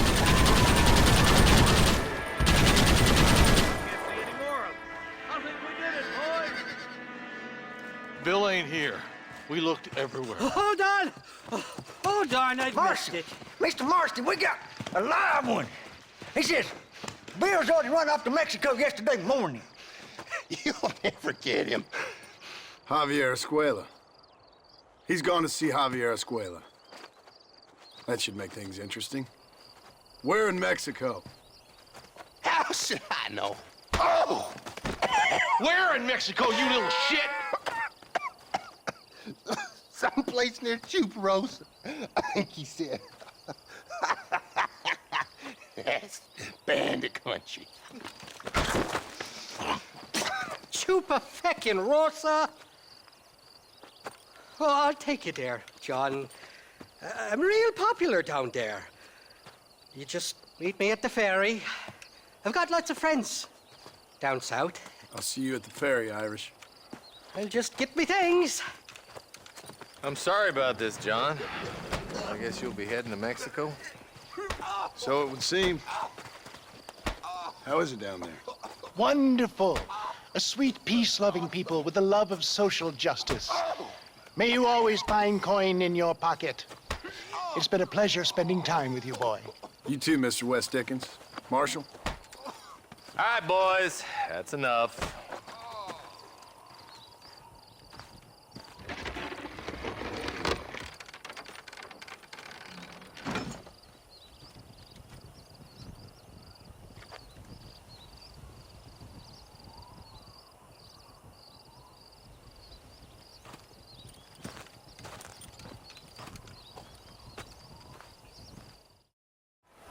Yes, well, that's what makes you such an interesting fellow, Mr. Irish. Ah, Mr. Marston, I've come to wish you well. How are you, sir? I'm okay. It seems that our friend Mr. Irish here is well connected south of the border. Oh, it's true. They love me down there. It's like a second home. I've got more friends than you could shake a stick at, should you so desire. So you know the way? Oh, it's easy. We just get on me raft here and let the current sweep us away to paradise. Come on then, Dovey. I'm not sure your idea of paradise and mine are quite the same, Irish. Relax. We'll have a great time and we'll find your man Williamson, no bother. I hope so. Hey, come on now. Look at it this way. I know we ain't exactly old pals, but, you know, have I ever done you wrong? No, but not through lack of trying. Hey! Well, you boys have fun down there. I shall miss you, John Marston. Thank you. Where are you headed? Oh, me? Oh, London or Paris or maybe Peking. I'm a traveling man, sir. This land is much too small for the likes of me. Well, try not to get yourself killed. Oh, well, yes, we men of science are not a very loved bunch in this land of myth and superstition. I'm off to the civilized world where men like myself are revered and given medals. Have fun. The same to you, sir. The same to you. Shite up! Look out, bandits! There's too many of them. Cut the rope. Drift down river. warning you. Back the hell down. God damn it, there's another two.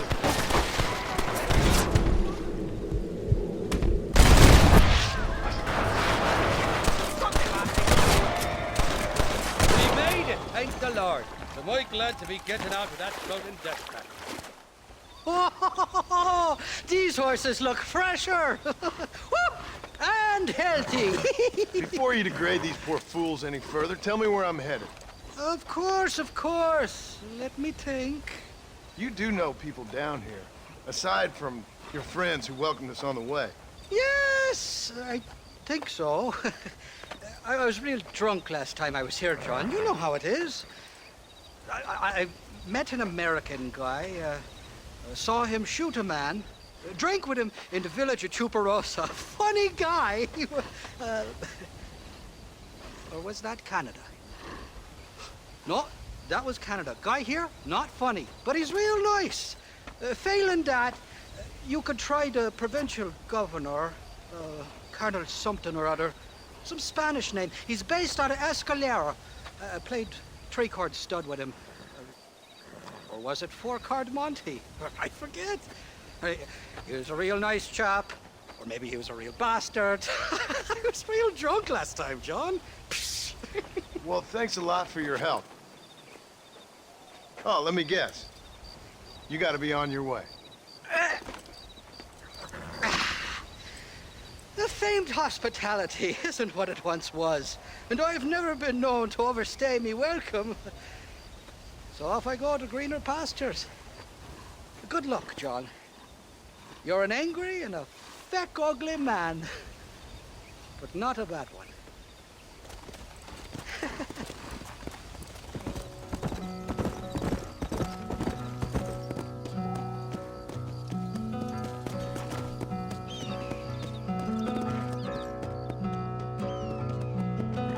Step in front of a runaway train, just to alive again, pushing forward through the night, aching just to blur aside. It's so far away. It's so far away.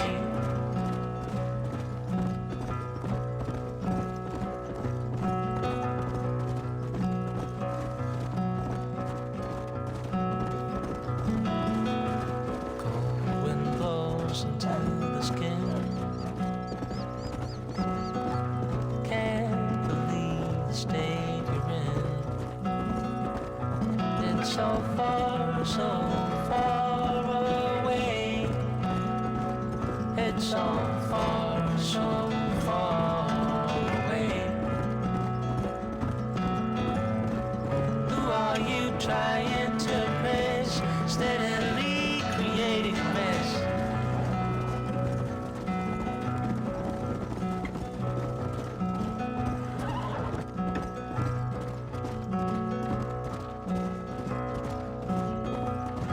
Step in front of a runaway train,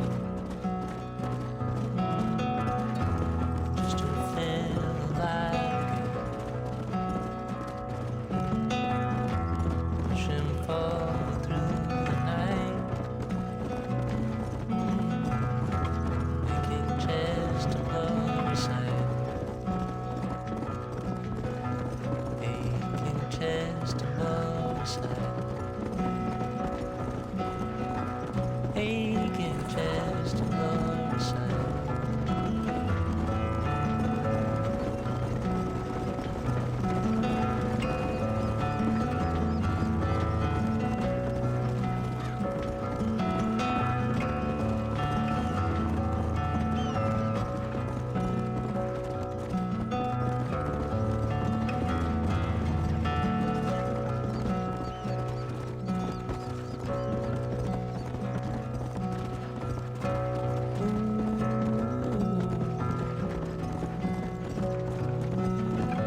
chest and put aside. Aching chest and put aside.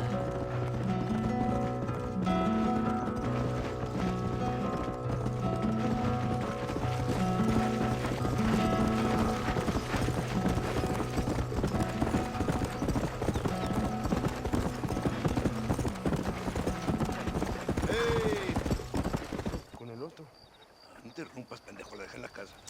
Y les digo, de aquí para acá, chingan a su madre. Y no, cállese, güey. Y de aquí para acá, son pendejos.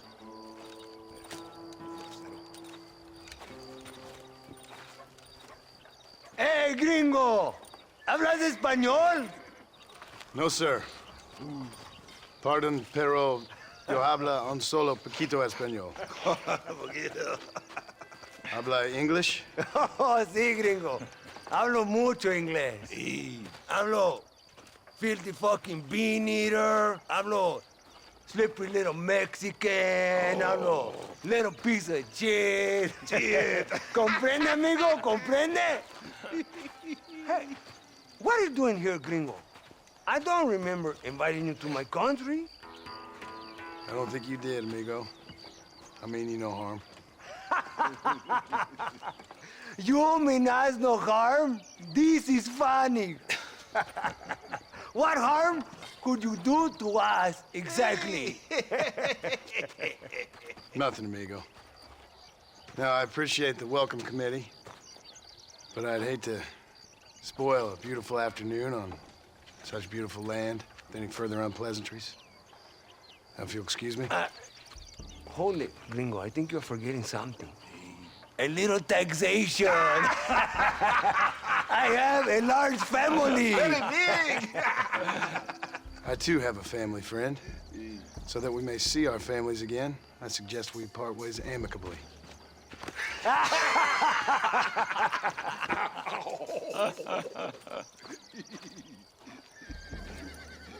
Can I see the boots, gringo?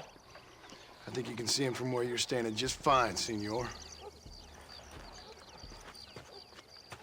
Take off the boots, Americano.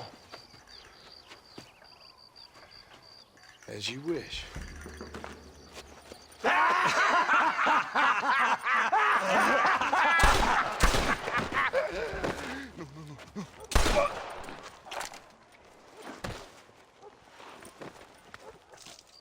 Oh, very good. Very good indeed, sir. What a great way to improve border relations.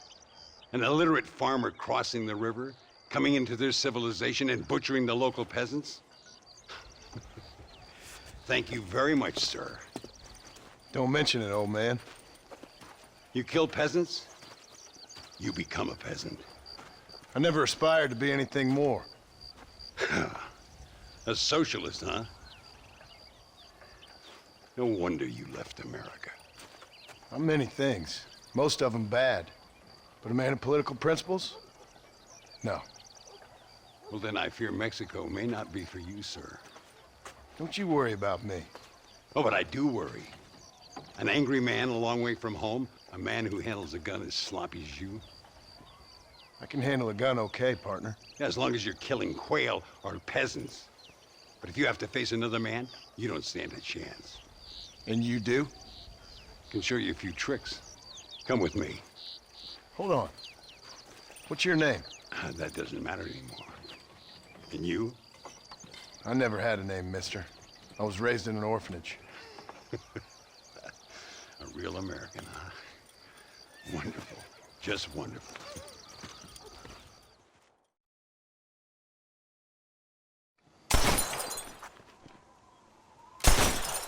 Well, you won't make it in the circus, but you can shoot.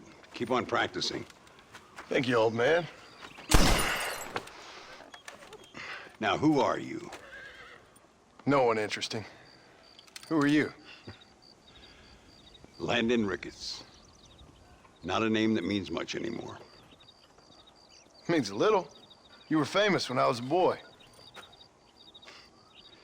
Yeah, killing men's a strange kind of fame. I was the fastest in my time. I must have been. I'm the only one left. What are you doing here? Living quietly. Waiting. For what? I don't know. And you? I'm looking for a couple of men. Bill Williamson, Javier Escuela. Escuela's from here. It could be. This whole place is teeming with Americans on the run. Mercenaries, locals hell-bent on revolution. Revolution? Another one? Yeah. Never really ends. This whole place has been a hotbed for revolution since before the Spanish left. Now there's another local guy running around promising the peasants their freedom. Just like the last 2 or 3. Local government, foul bunch. Colonel Linde, he runs this place like a feudal king. He's an awful individual. Is that so? Yeah. Until someone puts a bullet in his head. Well, let's get back to it. You gotta keep that back straight. Otherwise it makes the gun jump.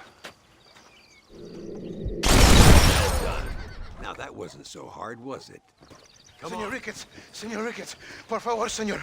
Our bank wagon's under attack just outside of town. We need your help again. Whoa, slow down, Ramon. We'll take care of it. Thank you, senor. Again, you are the savior of this town. Well, my friend, are you ready to take a less theoretical exam? Sure. I don't think I ever rode with no savior before. Look over there. They're in trouble, all right? Come on. Toma!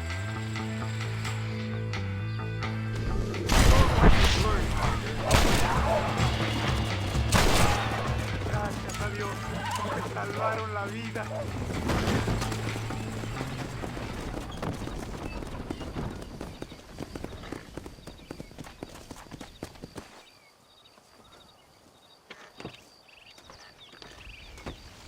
Sano y salvo. Nunca podré agradecer lo suficiente. Buy me a whiskey later, and we'll call things about even. Muy interesante. Gracias, amigos. Mr. Marston, how the devil are you? I'm fine. How are you, Mr. Ricketts? I'm good. I'm glad you're here because these men were just telling me about Mr. Escuela. Javier Escuela? Emilio, let me ask you something. His nombre is Javier Señor Escuela? Is Javier to see? No sé, señor. He doesn't know. I got that bit. Ask him, was he about 5'8"? Mustache? Did he have an American in tow? A big American? Emilio, the Stabacone, Grande Americano? Yo no sé. No. Again, I got that. But they do have his sister. Emilio's, I mean. She's a fine young woman, a teacher, a human being, not the clothed vermin so many people seem to have turned into. Tell him I'm sorry. When a man's family is involved, you need a little more enthusiasm than mere apologies. I have enough worries, sir. This man's problems pain me, but they're not quite my own. Those who sit on the fence make a choice, in their own way. Don't you think, Mr. Marston? Of course. And what about you, Ricketts? A man living in the past? Man who ran away from home? What choice did you make? I'll tell you what choice I made. I'm a fighter, sir, and I'll fight to the end. I think we should get going.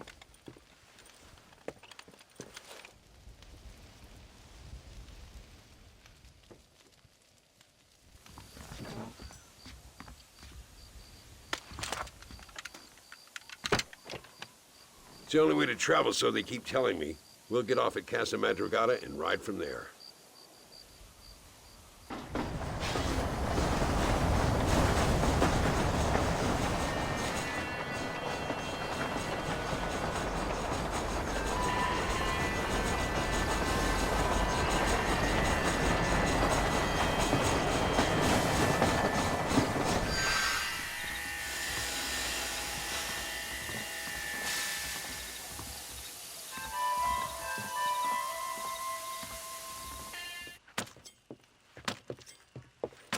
Carlos.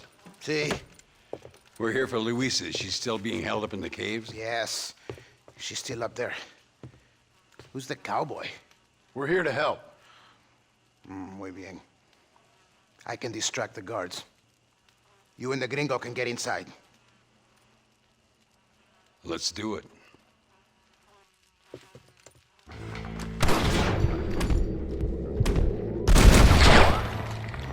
That's bad, Marston!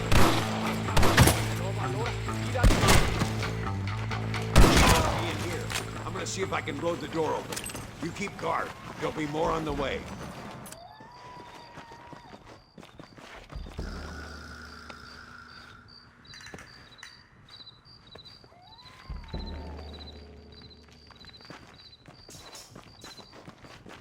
Stand back, damn it! Here goes.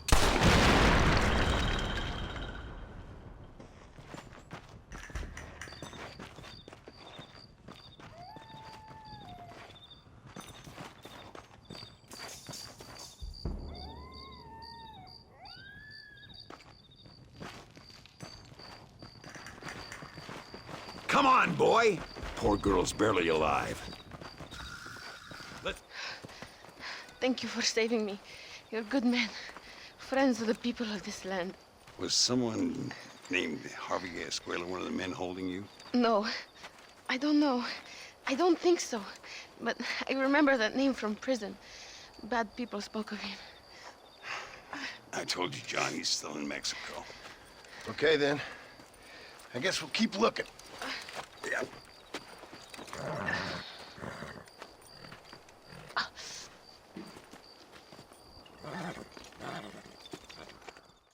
Por unos pesos podemos retirar a mi cuarto y conocernos mejor, ¿eh? No me toques. I fold. No tengo nada. Gentlemen, I thank you. Oh, yeah. Hey, Mr. Marston. How you keeping, sir? Just fine, thank you. And you? Oh, very well, sir. Thank God my wife died. Unlucky in love, lucky in cards. Tarzan, champagne for everyone. Keep playing, Mr. Ricketts. Oh, I'm sorry, Herr Muller. I'll keep playing you in servitude for the rest of your life on Earth, if that makes you happy.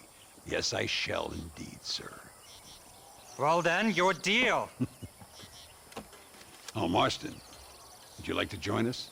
I don't think so. I'm just gonna have a drink. Oh, come on. Sit down. Sit down. Okay, then. Gentlemen? Hey. Na mach schon!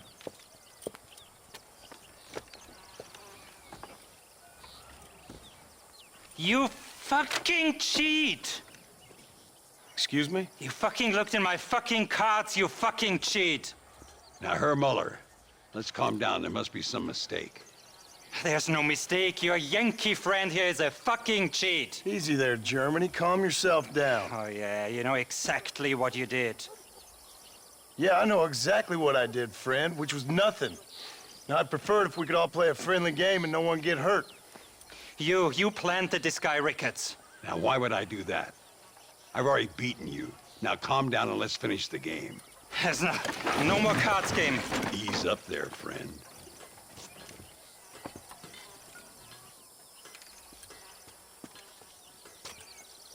There must be a name for this.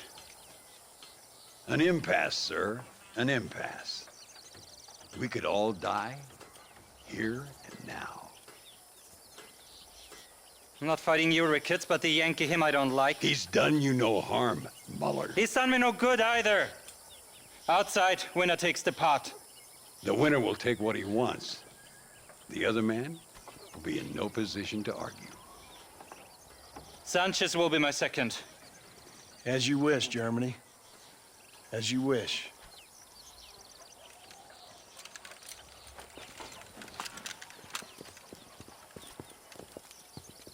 Steady now, partner. Stay calm.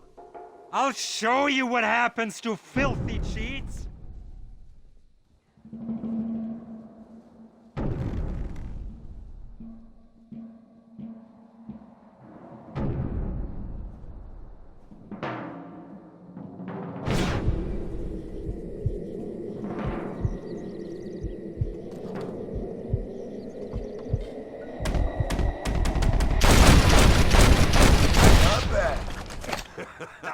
Old Muller always did play his cards too early. Come on. We've earned ourselves a drink. I think Mr. Muller's buying. Your health. You, the man they call Marston, see? You like killing? Watch me cut her throat. Nice friends you got here, Mr. Ricketts.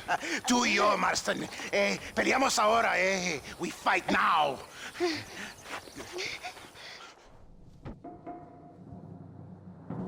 Oh, madre mía.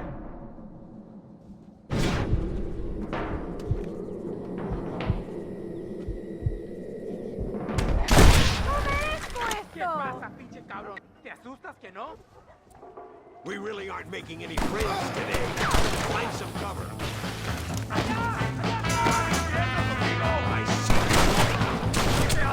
This is getting real bad. Well, partner, I think we can safely say this poker game is over. Well, I must say, you tourists certainly bring peace and prosperity to this land. Then again, I doubt Muller will be missed. He wasn't much of a poker player.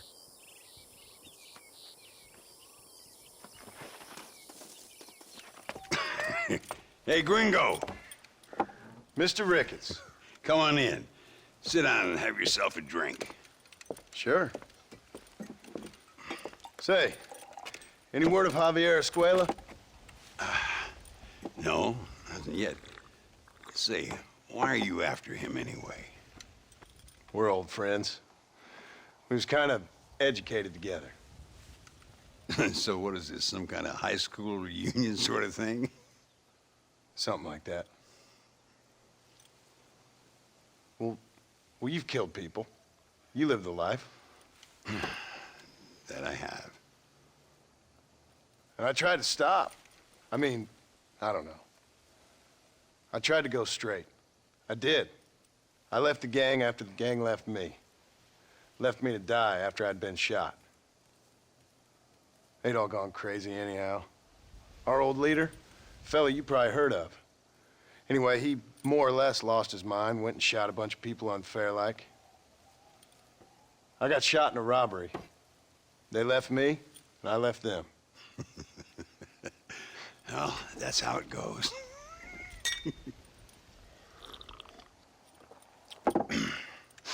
Already had me a woman, got me a farm, then I got me more trouble. Sure. Been sent to track down the men I used to run with. Track them, kill them. Well, if you don't, someone else will. There's no escape. Look at me, I spent 25 years killing men. Look at me now, sitting around here like some low-rent would-be messiah. We're relics. Come on, have yourself another drink and let's wallow in a little self-pity. Sounds like a plan. Your health. Mr. Ricketts! Mr. Ricketts! Thank the Lord I have found you. And you, Mr. Marston. Will you sit down? You all right? I'm well, sir. But Allende is sending more men to the death.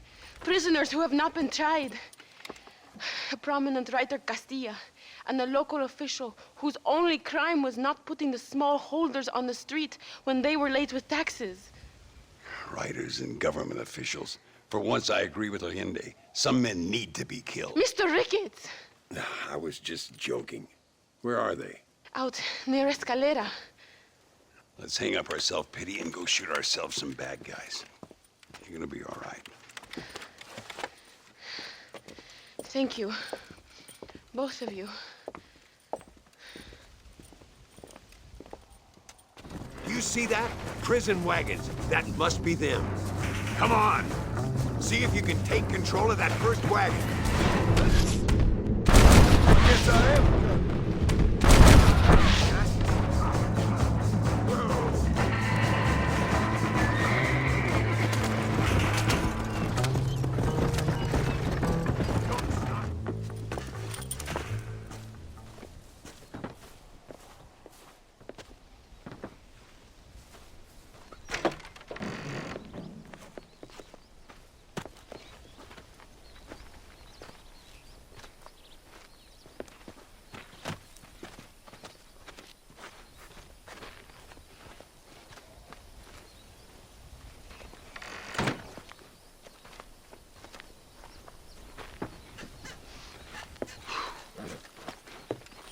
Now, we'll handle it from here. I know you got other matters to attend to. It's been nice riding with you, Mr. Ricketts. And you too. You took me back to another time. Talk to Louisa. She'll help you, and she's well connected in that other land. I hope you find what you're looking for, Marston. You know what I'm looking for. If you say so, Marston. If you say so. What do you want, gringo? What are you doing here? Have you heard? There's a war going on. My name's John Marston. Been sent here to retrieve a couple of men. Can I speak to your commander? You want to talk to my boss, gringo? I guess. Because I'm not good enough for you? No, sir. You think you're better than me? You come to my country, my poor little country, and you think you can be friends with the president? Oh, sir. I'm sorry, sir. Things must have come out wrong. Maybe you can help me.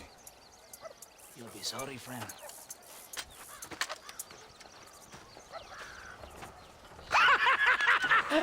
Relax! Relax! How you? Sure. Somewhere between a threatening stare and the soldier's armed to the teeth? Yeah. Yeah, you had me. Welcome to Mexico, amigo! Let's come meet, drink, and then we'll talk. My name is Capitan Vicente de Santa. John Marston. My country is in pain, John Marston. Terrible pain. The rebels have seized the people by the throat and destroyed a way of life. I'm no politician, sir. And I am no soldier, a killer. But we are both beholding to our time. A brave man, perhaps you've heard of him. Coronel Linde. He's trying to preserve the order in our province. To keep our civilization alive. It is tough. The people are confused and usually swayed. Sometimes in the service of what is right, you gotta do terrible things. It breaks my heart. I also am no moralist, sir. I wish I enjoy your freedoms, Mr. Marston. I'm trying to find a man, an American, an outlaw named Bill Williamson. I believe he came here to seek protection from another outlaw named Javier Escuela. You're no moralist, but you hunt outlaws? So it would seem. You heard anything of these men? I am the government, or what is left of it. Outlaws seek each other. They're possibly hiding with thieves and killers who pose as freedom fighters in the hills around here.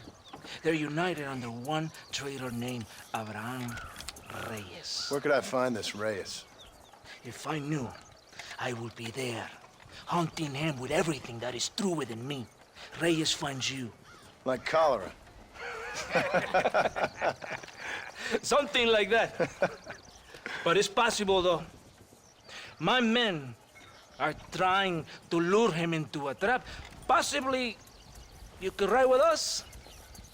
And if everything goes okay, I'm sure the Coronel will help you. Okay.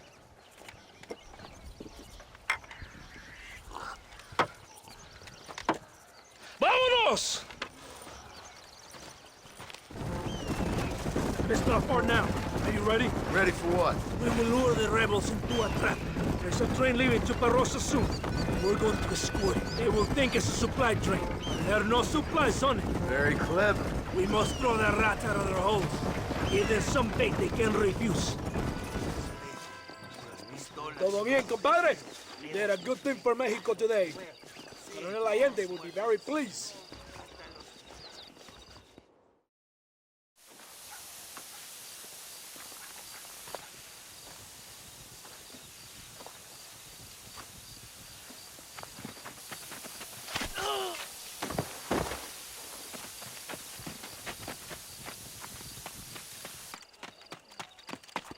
¡Los rebeldes están robando el tren! Levántese, perezoso, que le estoy pagando. Marston, you're gonna have to do something. What? You have to go out there and stop the train before it crosses the bridge. ¡Todavía levántese! ¡Usted también! Y allá atrás, muévase. ¿Qué le pasa a usted? ¡Ay, Dios mío, levántese! ¡Ya mismo!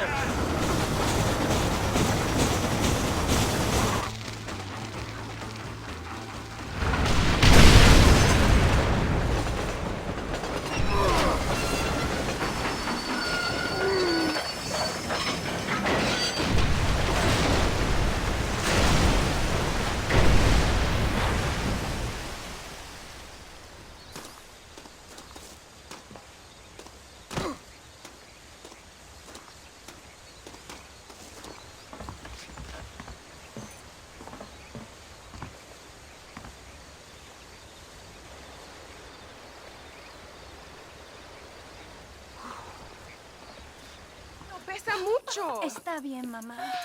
Está bien. Señor Marston. Mamá, papá, este es el gringo que me salvó. Muchas gracias. My family is indebted to you. Forgive my English. What's happening? Great and terrible things. The revolution is coming. The country will be in turmoil once more. This time, we hope it's the last time. Does that seem likely? With Abraham Reyes, anything is possible. Where's your family going? My parents and my brother are headed to the hills. My sister has to flee. The army have an unfortunate way of treating women. And you? Don't worry about me, Mr. Marston. I'm living in history. I'm not afraid to die. Your nobility's almost as affecting as your naivete. I would rather be dead than a cynic like you, Mr. Marston. I would too. I know you're not really like that. You saved me. Luisa, ¿quién va a salvar a Miranda? Tenemos que llevar al puerto. Su barco sale al anochecer. No queda tiempo. Mr. Marston, can I ask one more favor of you? Can you take my sister to the docks? We are sending her to work for a kind man in the Yucatan. She's too young for revolution. Okay. Anything I can do to help out? The boat leaves at sundown. Miranda, vamos. Oh, adiós, Miranda. Ten cuidado. Adiós. Te amo. ¡Paren! ¡Papeles! Este camino está prohibido. What do they want now? Act normal. It's nothing to worry about. Te conozco. Eres un pinche rebelde. ¡Disparen! ¡No les dejen escapar!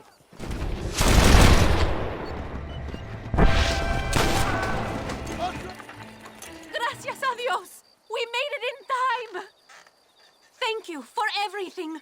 Will I see you when I return? Not likely. I ain't planning on staying very long. In some other life, then. Maybe. You should get going. Travel safely.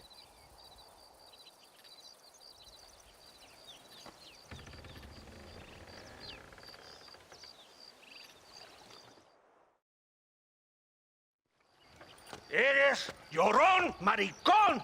¡Me das asco! Hablas lealtad, pero eres transparente. Estarás aplaudiendo cuando mi cabeza está pelado, ¿verdad? No, mi excelencia. Mis hombres y yo estamos trabajando noche y día por su honor. ¿Honor? ¿Qué eres, un muchacho? Jovencito, sin vergüenza.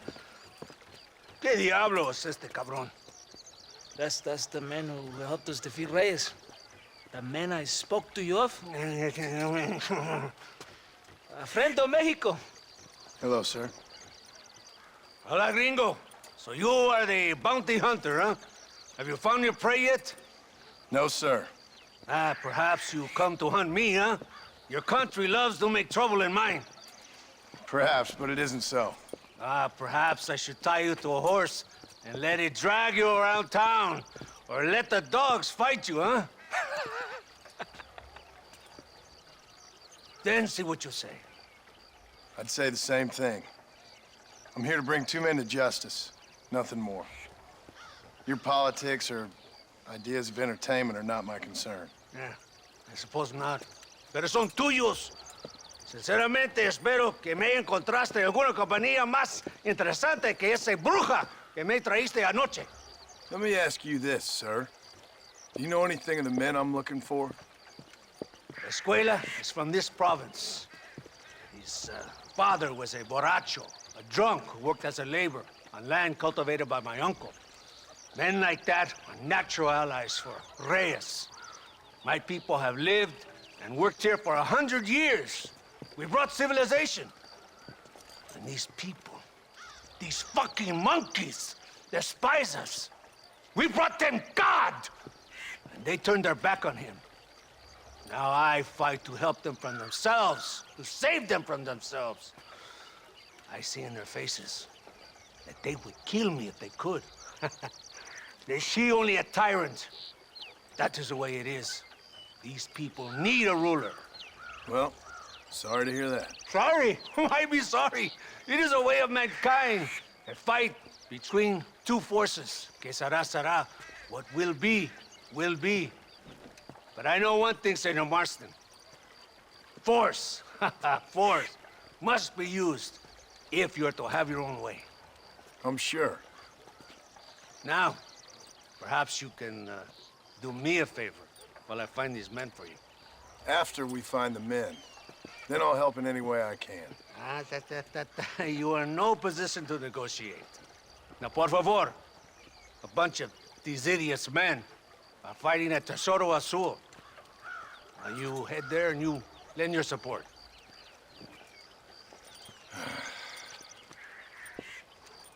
Baboso, ¿cuántas veces voy a decirte? No ponga detrás de mí. ¿Qué eres, cabrón? No está mi sombra. ¡Vaya! ¡Santa! ¿Por qué tardaste tanto? ¿Y quién es este gringo? Nos debe un favor. Cada hombre ayuda. I hope you fight better than this little girl, gringo. Come, let's have some fun.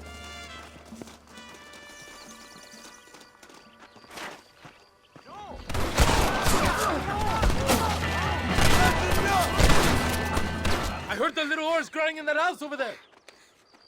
Remember, nobody takes them before Allende. We did all this just to get women for a Linde? No, that's just a bonus.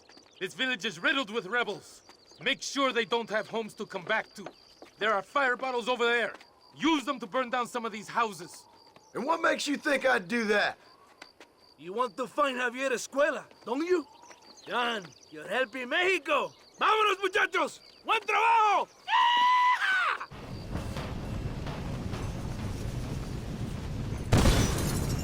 Isn't that beautiful?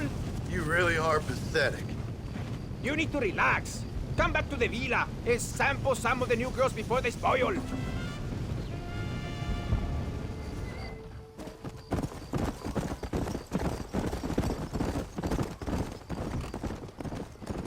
Mr. Marston, ride with us. We've been betrayed.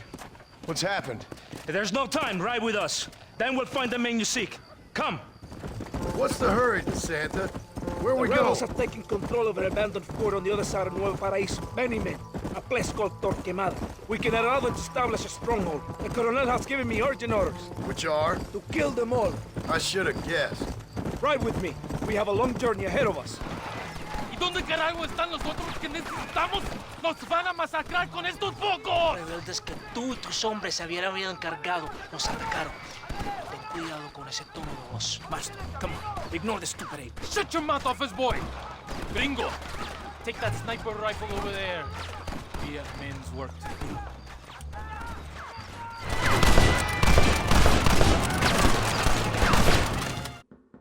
Tengo hambre. Lo que sea, mujer. Amigo, ¿qué pasa? Killer like you deserves fine women and wine. The best pleasures Earth can give a man. I need some information, DeSanta. All in good time. My man and I will finish our business here and we can talk back at Escalera. The next time I see you, I need some answers, Captain. Go get drunk, go get a woman! Enjoy life! It's a beautiful struggle! Oh, Mr. Marston! Mr. Marston! What's wrong, Luisa? I don't weep for myself, but for my country.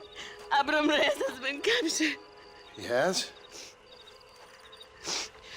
He was coming to meet me at Roca Madera. It's a very romantic spot. It was a beautiful night, yet he was ambushed by patrol. My heart is breaking, but I cry for Mexico. Where's he being held? El Presidio. You know, in our hearts we are married already, but his family do not approve. How could they, when I'm little more than a peasant girl? But that's what makes Abraham the man he is. He doesn't care for their bourgeois, snobbery, or elitism. He sees the real me, the woman. I'm sure. I'm going to go and rescue him or die trying. Oh, whoa. I don't think that's such a good idea. Ride with me to near the jail. We'll figure out how to rescue him. Mr. Marston, you are truly a friend of this land. So everyone keeps informing me.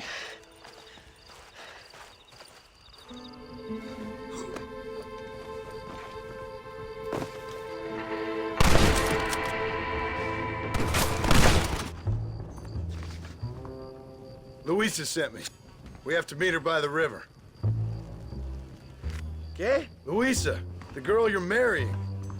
Oh, yes. Such a devoted thing. El amor de mi vida. Abraham, Mr. Marston. Oi! The revolution will live on thanks to you. Yes, indeed, John. You are as a brother to me. And my people need a man such as you to help our cause. My ranch is in Agave Viejo, and let me say, my brother, that we await you. Well, best of luck to both of you, but I need to find 2 men so I can return to America. No problem. I will help you find those men.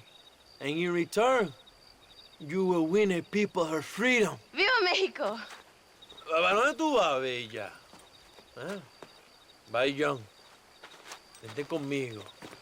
Tú sabes que en esta luz puedo ver el fuego en tus ojos. Laura, dame la fuerza para luchar. Ándeles, lindas, patrióticas. Dale, que ustedes son putas y lo saben. Por favor, no me obligas. Oh, mi amor, nadie te está obligando a hacer nada. Solamente quiero que animes al hombre que va a salvar a tu padre. ¿Tú quieres a tu padre, cierto que sí, Linda? Huh? What's going on here, Captain DeSanta?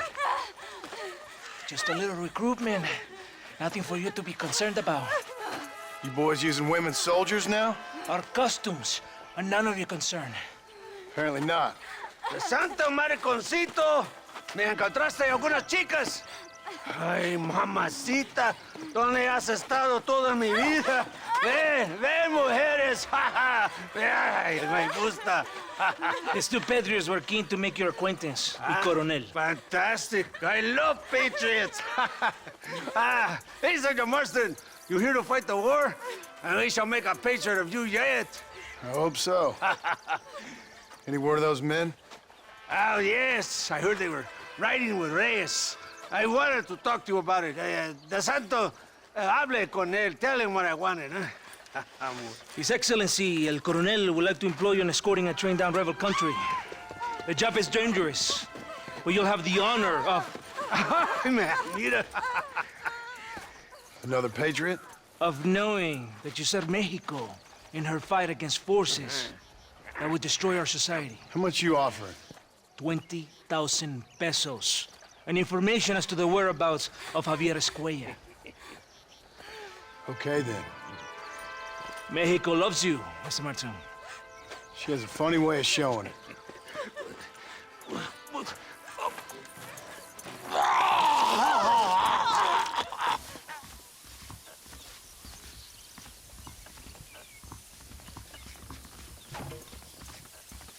I do not think we have seen the last of the rebels. New recruits can't win a fight like this. I need you to man the Gatling gun. I ain't the soldier here, Captain. Do not question me, gringo. Just do as I say.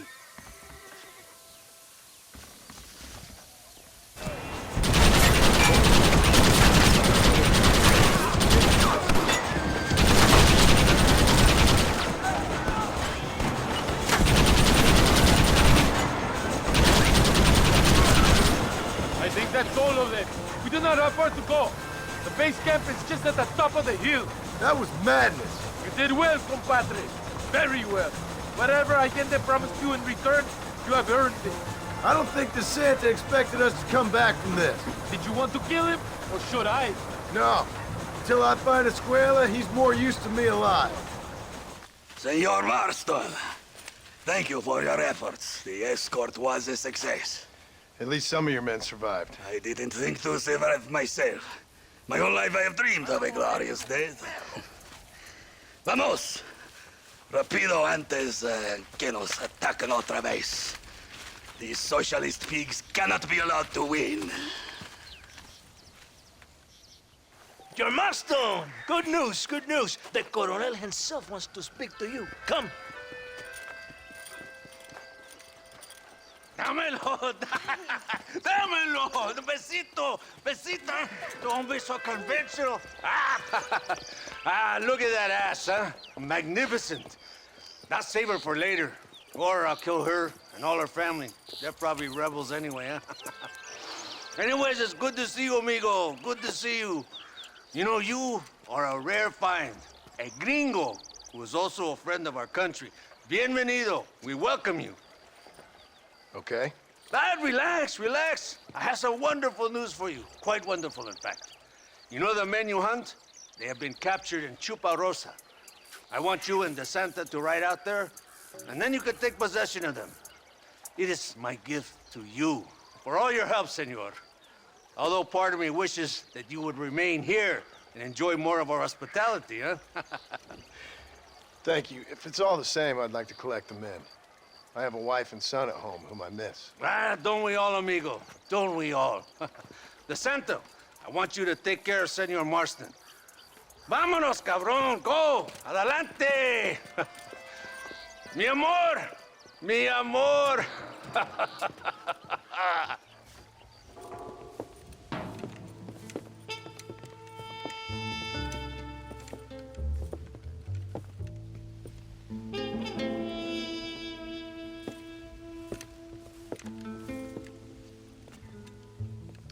Mr. Marston, gracias for your service to this land.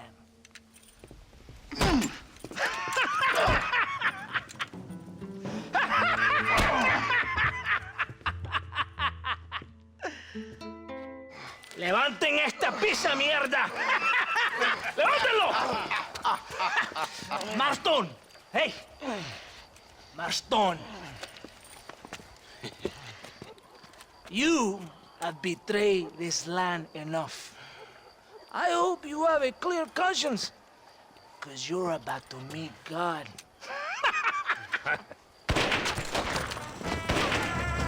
My brother! They will kill you if we don't get your ropes off. Over here, I will free you.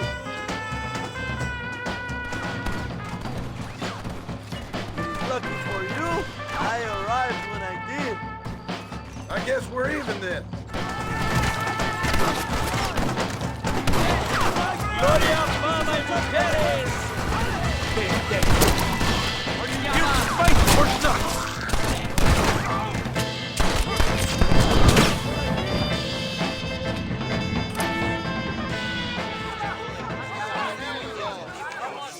My brothers! Today, we have proven that the days of this evil regime are numbered. Soon, we shall be free, living together in a noble republic, justly ruled by fine men. But, el trabajo, the job is not done. Our struggle is not over. We will fight all day and night until local tyrants like Allende are no more. And him and all his dogs are brought to the sword. We shall be free. This time things shall be different for every man and woman in this land. And one day soon, Allende will know justice. My brothers,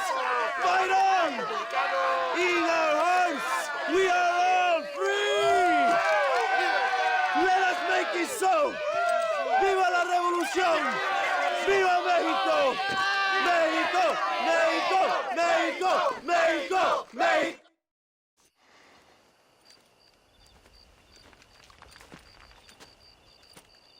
Hey, señor.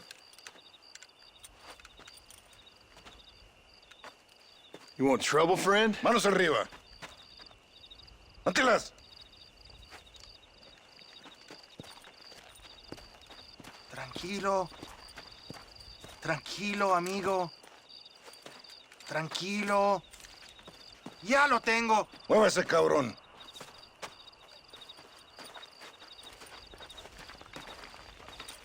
Muévese.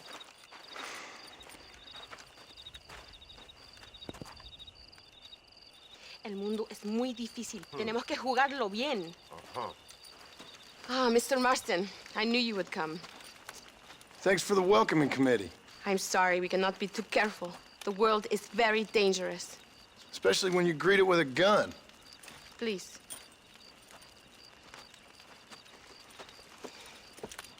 Mr. Marston, my father was killed yesterday. The army found him and accused him of treason. They cut out his heart and fed it to their dogs. Allende did this. Then he took the honor of 2 young girls. I'm sorry to hear that, Luisa. My father must not die in vain. His death must mean something. It'll mean that war is brutal and unnecessary and good people die. And that's all it will mean. That is not enough.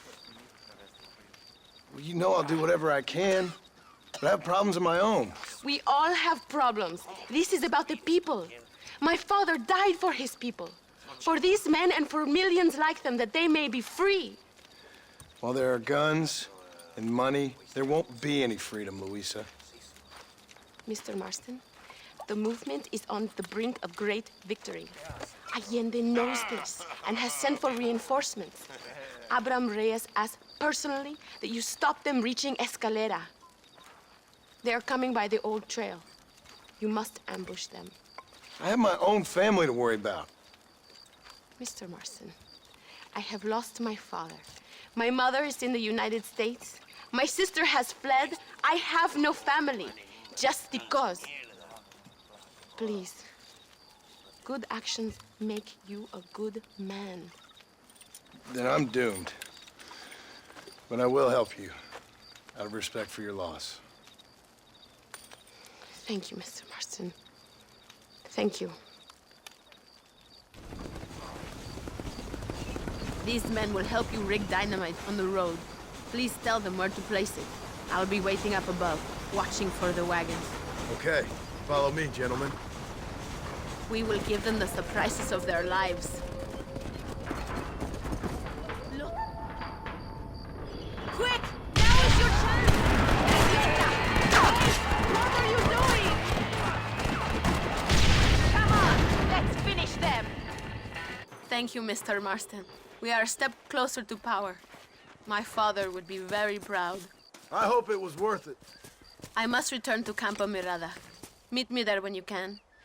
I will do my best to return the favor.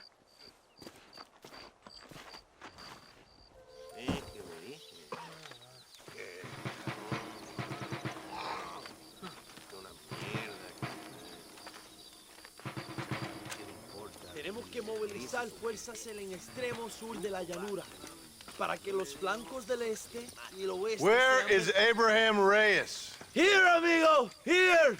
Well, look who it is. The American bandit turned bounty hunter who is about to win the Mexican Revolution. I don't know about that, mister. No, but I do, Mr. John Marston, I do.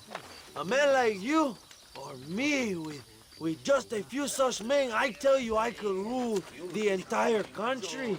Hey, hermanos unidos! Set my people free! Libre Mexico! Mexico! Libre Mexico! Mexico! Viva la revolución! Their energy is like food to me. I feel I was sent for them and they were sent to me. Good for you. When I rule these people, I shall be fair and judicious and wise. How so, you ask? Very simple. I know these people. I know this land. In short, I can make them better. It must be pleasant to be a man so at one with his destiny. Ay, Dios mío, I don't do it for myself, John Marston. I do it for my people. Well, exactly. Sarcasm, my friend, should be beneath a man such as you, don't you think? Very little is beneath a man such as me. Ha! Okay, well, in that case, I assume a little robbery will be a pleasant day's work. All in a good cause, of course. Come, my brother. Let us strike while the iron is hot.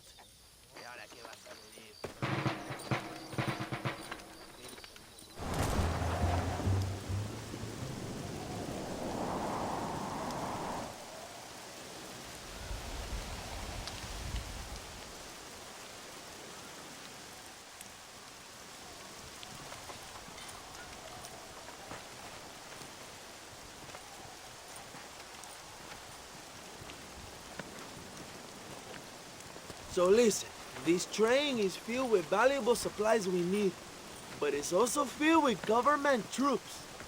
We'll set up a very loud distraction.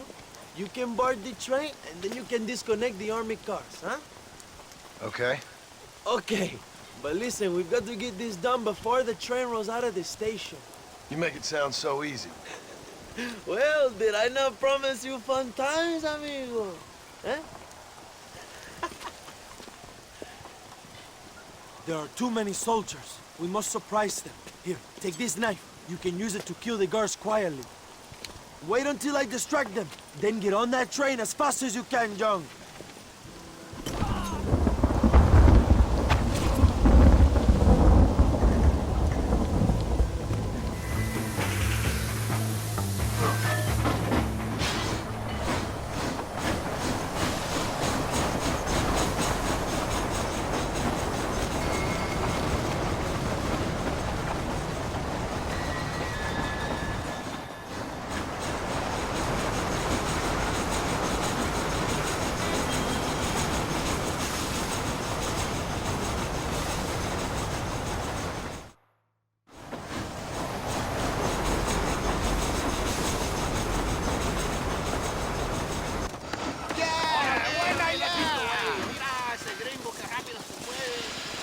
You move like a cat onto that train.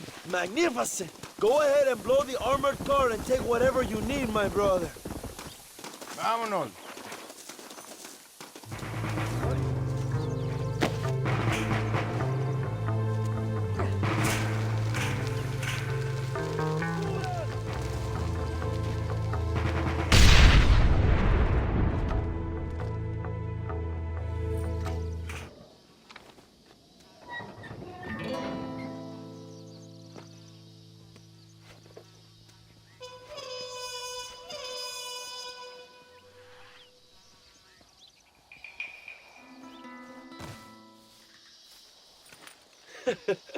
Not a bad day of robbing the establishment to give to the poor, eh, Mr. Marston? Very noble, I'm sure, but I need to know where Williamson and Escuela are holed up.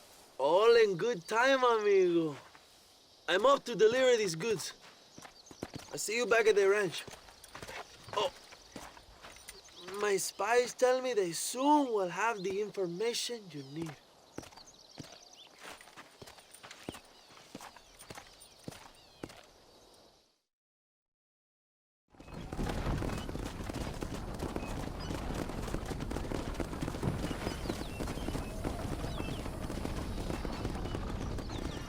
Listen, Amas!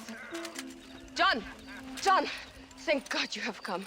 That wretched animal de Santa has been sent to oversee a massacre in El Sepulcro. Come, we must stop him and finally kill that vermin and all of Allende's other followers.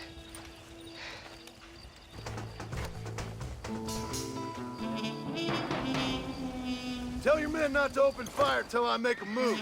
We don't want to give them a chance to escape. And leave DeSanta to me. I need him alive. We will wait for your lead, señor. En el nombre del gobierno provincial del coronel Allende y del Estado de este país, te condeno a muerte por traición. ¿Tienes algunas últimas palabras? No. Come on, quick!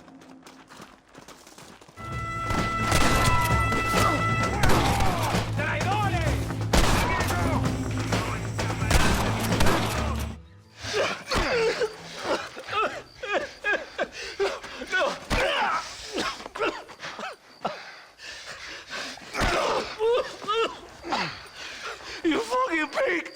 Go back to your country! Where is Javier Escuela? Wait. Okay, all right. Shit. All right. Casa Madrugada. It's hold up there.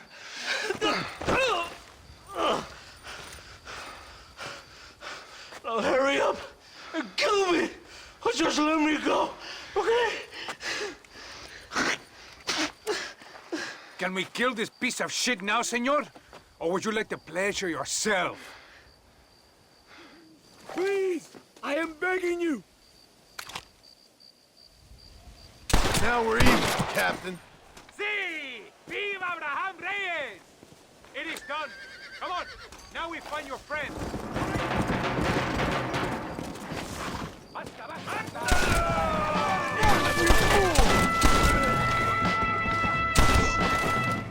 Hey, you, lady. Where's Javier Escuela? Javier Escuela. He hasn't been seen around here in months. You shut up this place for him, huh? I wouldn't spit on him if he was on fire. I don't blame you. But Captain DeSantis said he was here. And you believe him? You must be more stupid than you look. Go shoot up someplace else.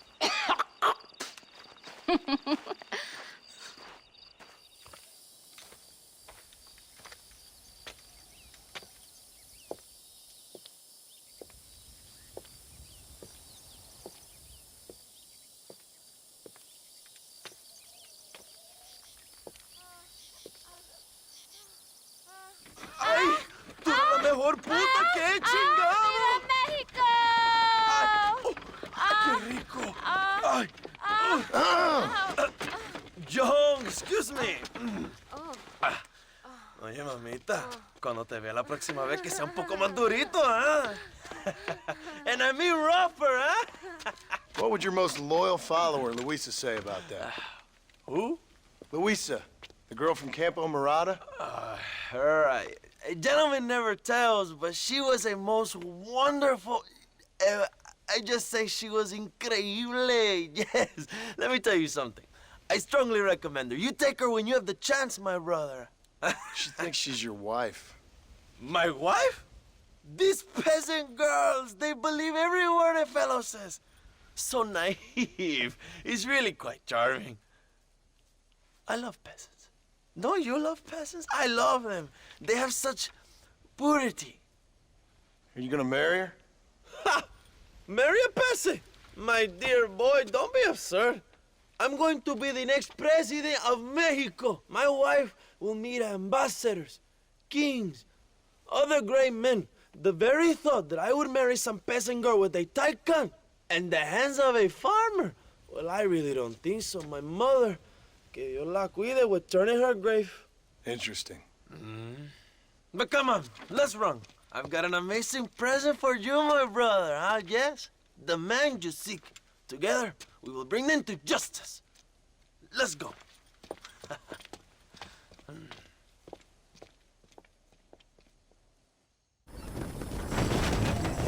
Where are they, Abraham? They are at El Presidio, John. Can you believe it? The place we first met. The scene of one of my greatest victories over Allende's traitors. You could not write a better story. It's a story I want to finish. It is a story we both want to finish, my brother. If my rebels can take El Presidio, then we can move on Escalera. The revolution is happening, John. Are you sure they're there? Escuela and Williamson? Javier Escuela is there. That much I am sure of. I don't know about Williamson. Escuela will do for now. I am told they paid Allende to hide them. They have been in his protection since you arrived in Mexico. You see, you should have trusted your brother, Abraham, all along. We have him? Then you can start making me feel bad. Immediately after you thank me for everything I've done for you, amigo.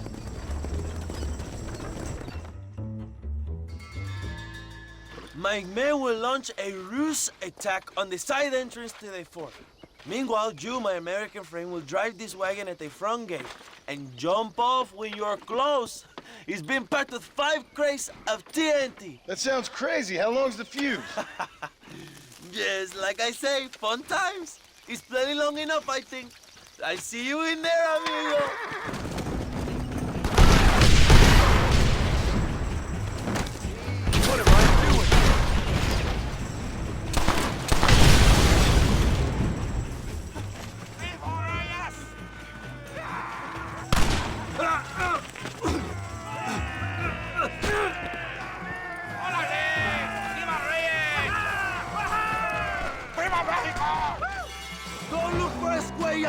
deal with these cabrones! Hello, old friend. It's been a long time. Hello, brother. It's good to see you. I heard you was coming. You took your time, no? Come on, you're not gonna shoot your own brother, are you? We was family. Yeah, we were. Then you and Dutch went crazy and family didn't mean so much. So now you do the government's work. And what do? You just work for a different government. Come on, brother. I think we should go our separate ways, huh? What you and Dutch did was wrong. And the way you left me was wrong. Now, I hate to judge, but as it turns out, it's you or me. The way I see it, might as well be you. We thought you was dead, brother. I promise. I'm telling the truth. Besides, I can give you Bill. And Dutch is in Colombia. I can take you straight to him. You left me to die? Whoa. To save your own skin, and now you expect me to care about you? You got it all wrong, brother. I've always loved you. Even now.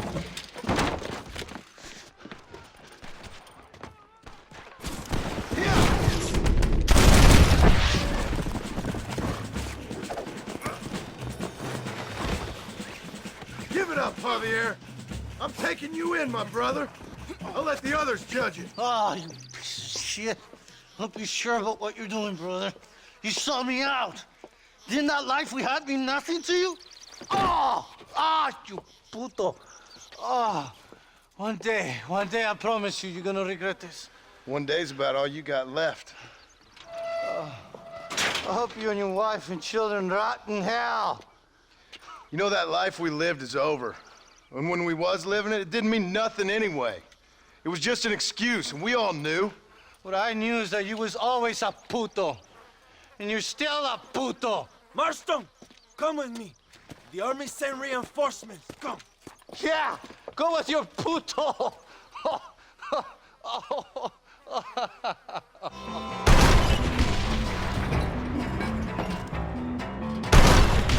name is John Marston, gentlemen.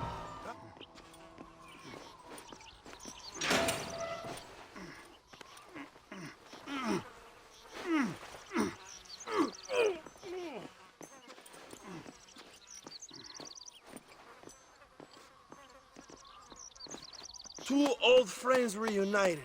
It is a beautiful thing.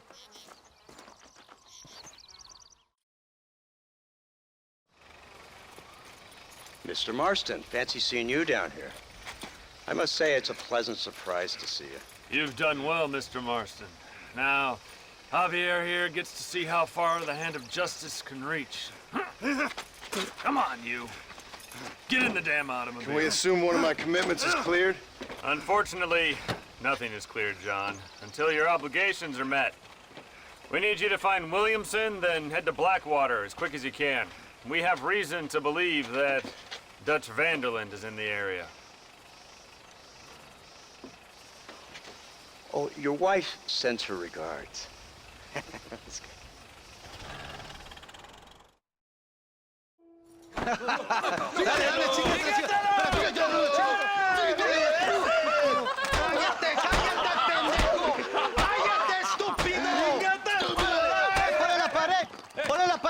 Voltealo. Quítate, estúpido. Le voy a dar un balazo.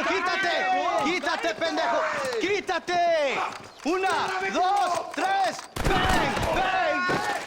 ¡Que viva México! ¡México! ¡Libre! ¡Calmado! No, para atrás. Usted para atrás.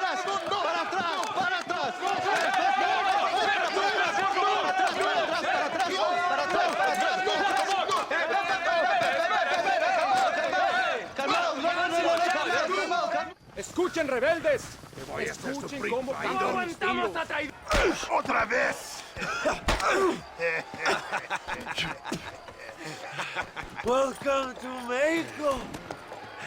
My brothers and I are just discussing the future of our country. Okay, let this man go. And who are you, gringo?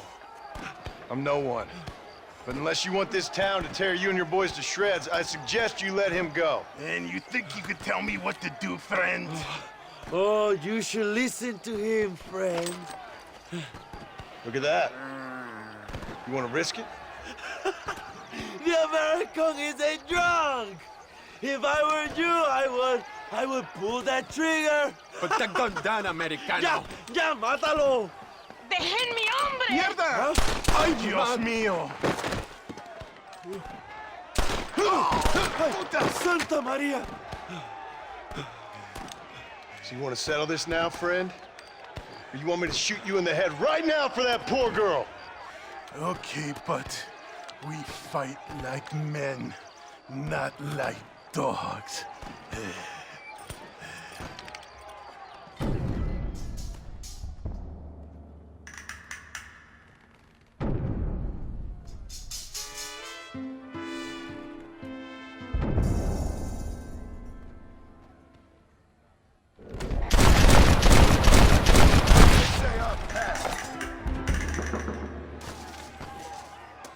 Thanks, my brother.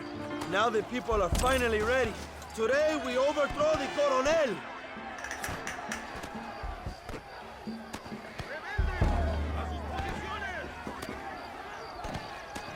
Now, John! ¡Maten a los hijos de puta! What now? Damn! Too close!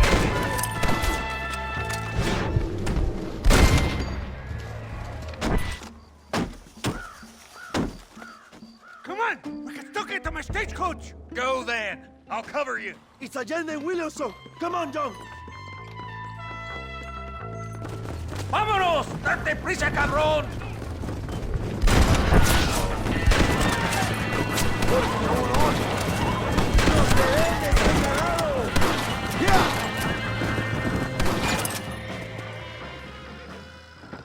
What the hell are you doing? Buying my freedom, pendejo! Now shut up, you dumb ape, and get out of the wagon! Apúrate! I'm coming out! Don't shoot! Here! Take Williamson. Just let me live. I will leave the country, I promise. You always was weak-minded. You're the one who let Dutch drive you insane! Dutch!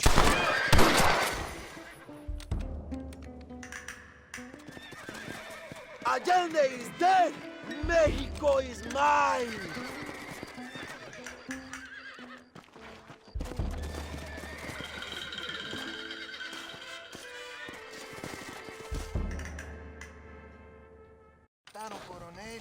My people are free, and it is all thanks to you, John. And to the people who laid down their lives. People like Luisa. Oh, yes. She was very brave, and she will be missed. Who was she again? Your peasant girl wife-to-be? Oh, yes, of course. She will have a day named after her. Laura's Day. Luisa. What? Oh, yes, I know Laura as well. Magnificent girl.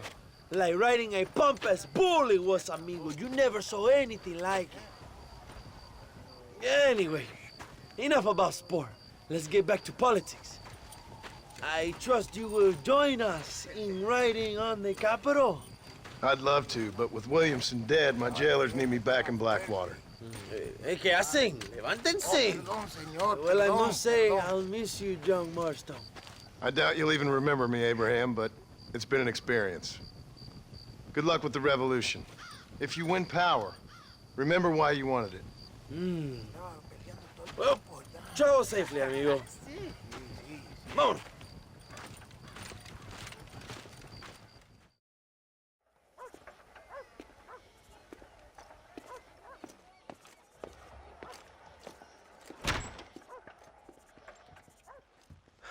$101, $102, $103, $105, $106. I'm here to see Mr. Ross. 107, 109. Edgar Ross. 113. Upstairs on the right. 114. 114.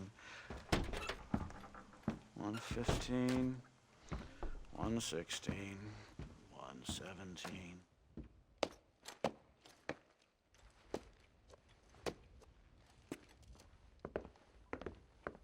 Mr. Marston, so glad to see you. How was your journey? Where's my wife and son? Being well looked after. Well looked after. I want to see him. Mr. Ross wants to speak with you. We've had some important developments. You want me to take out a gun and blow a fucking hole in your head right here? Right now? You want that? Mr. Marston. You want that? Mr. Marston, I ask you to calm down. Why? Why? I did what you asked. I got you Williamson and Escuela. It's over. Stop playing games with me. No one's playing games with you, Mr. Marston. But if we were to play some games, there'd be some interesting ones we could play. Thanks, sir. Like hanging you for murder, or confiscating all your property, like that little farm of yours, or having you put in an electric chair. Those are the sort of games we could play. But we choose to play a different game. So calm down and play along with us. Where's my wife? You know, I forget, but I hear it's very nice this time of year. Mr. Marston, please, I've never insulted your meager intelligence. Do not insult mine. We've done this little deal for your freedom in exchange for all your men from your old gang. You gave us Williamson and Escuela. We still don't have Vanderlyn, but now we know where he is. Then go and shoot him. No, sir. I want you to shoot him for me. And then I'll let you be. The last thing I want to do is make martyrs out of all these people. He could be killed by some petty squabble by another lowlife. We believe Vanderlyn is holed up with a group of renegades near the wreck of the Serendipity riverboat. Yes. Another group of renegades. Obviously, the first group, your group, has, shall we say, been disbanded? Disbanded. Anyway, Mr. Ford and Mr. Marston, shall we go? Oh, Mr. Marston, your wife and son are doing well. Let's both try to ensure things stay that way. Okay? After you, sir.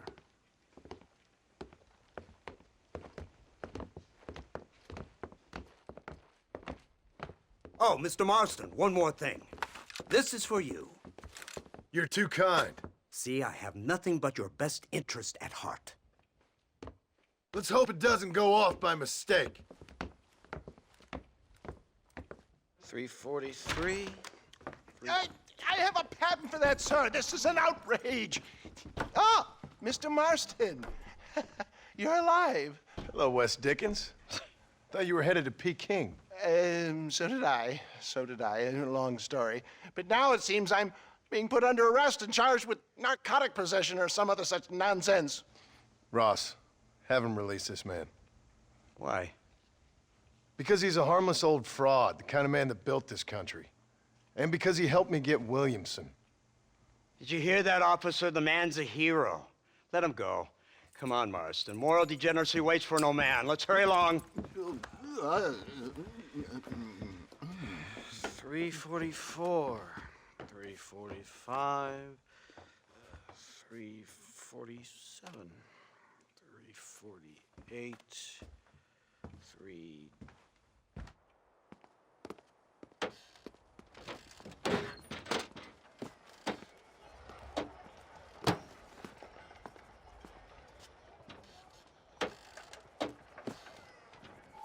Seems real quiet, don't you think? You tell me. Maybe Dutch caught wind of things. That informant better not have been lying to us. Keep your eyes open. They are open. I don't see nothing. It doesn't feel right. This place is usually teeming with lowlifes. Over here! I found him! Good God, that's our informant! Gnosis, what the hell's going on here? It's a trap! Shit, Marston! You'll have to carry this man! I don't think he can walk! Devil! We need to clear a path out of here! Oh boy, not a man. Marston, lift this fellow into the back seat. Put him in the car so we can get out of here. Let's go, there might be more of them.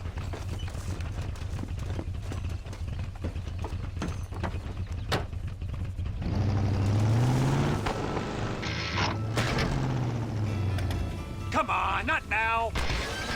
What's wrong? I don't know. The motor just gave out. Well, fix it, you fool. We need to get this man to a doctor. Of course, sir. It's Dutch's men. Marston, we'll hold them off. Fordham, he'll fix that damn engine.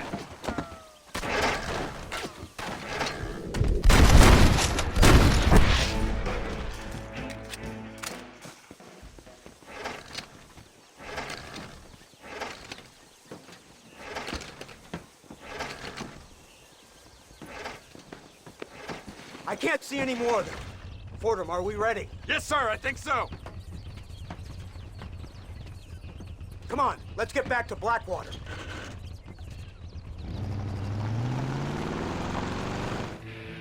So, this is the office of an anthropologist named McDougal. He was thrown out of Yale for a degeneracy. We should tell you something. Indeed, but he's been helping us deal with the natives in this area. They see him and they presume we're all idiot academics. Huh? Give me a hand here, Marston. Ah, Mr. Ross. Mr. Fordham? Good day. Good day. What on earth's going on here? Kid got shot in the leg. Beat up pretty good. We'll send a doctor. Now, McDougal, we need information from this fellow about Dutch Vanderland. Can you see what you can find out for us? Do my best, sir. Make sure you do. Professor McDougal has been a good friend of the U.S. government, Mr. Marston, just like you. Why don't you see if you can help him in his study of the native problem in this county? That's a good fellow. Incredible. Simply incredible. Hello, Professor. Hello, sir. Oh, Mr. Marston, sir. Good day. Good day. How are you? Well, my family's health and well-being are being threatened by some unscrupulous government agents, and my own hard-won freedom is under duress. But these problems aside, I suppose I'm fair. Yes, the problems of civilizing nomads. Tell me, sir, are you from Norse stock? Not as far as I know. I was raised in an orphanage. My father was Scottish. Unfortunate. You'd make an interesting case for my theory of natural population characteristics. Really? Well, yes, a white man, obviously, but with a savage spirit. Trust me, sir, I mean savage in the best possible sense. Natural nobility, but also simple, pure. I've been looking at some blood samples through my microscope, and you know what? No. Well, of course you don't. It's a remarkable breakthrough. I've been looking at the blood of both natives and white men of corresponding height, weight, and age, and you know what? Again, no. They're exactly the same. It's remarkable. It completely refutes my last book. But I'll tell you what, sir. This sabbatical in the field may have been somewhat forced upon me by circumstance, but my scholarship has benefited enormously. Would you like to partake of a syringe of cocaine? I've quite enough for two. Not right this minute, no. So it's a remarkable drug. It entirely restores the ego. It takes one back to a primal state. It helps my thinking enormously. Nastas, come on. Come in, sir. Would you like to take off your slippers? Or skin a rabbit? I know we cannot see the stars, but still my heart is pure, and we meet as equals. These savages must be spoken to simply in metaphors. No, sir. I grew up on a reservation and attended school. Oh, lovely. But I can show you what you want to see. I know where the group of bandits you seek are hiding. Both of you. Vanderlyn has attracted a following of young men on the reservation. They are turning to bad things. The savage heart cannot be conventionally civilized. I was right all along. Where's Dutch Vanderlyn based? In the hills, in Cochene. Let's go. I know a way there that is not guarded. Marvelous. It's simply marvelous.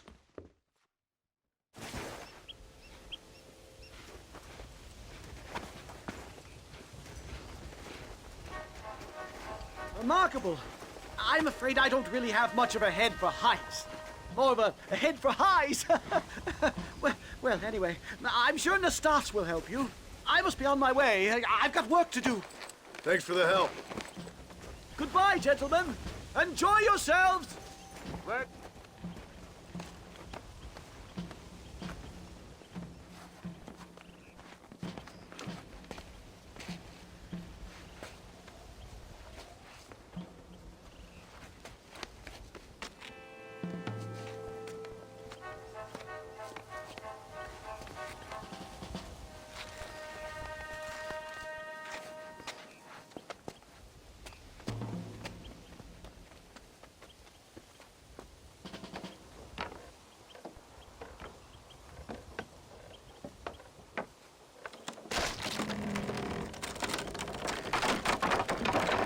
Damn! See if you can find another route, Mr. Marston. I will have a look around.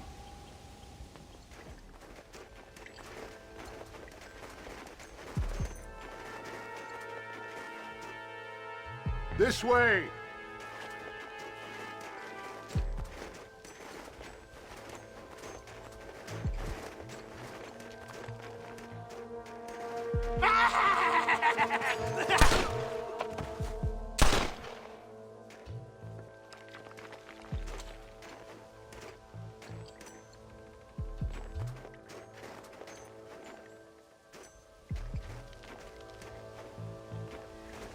I'm hurt pretty bad.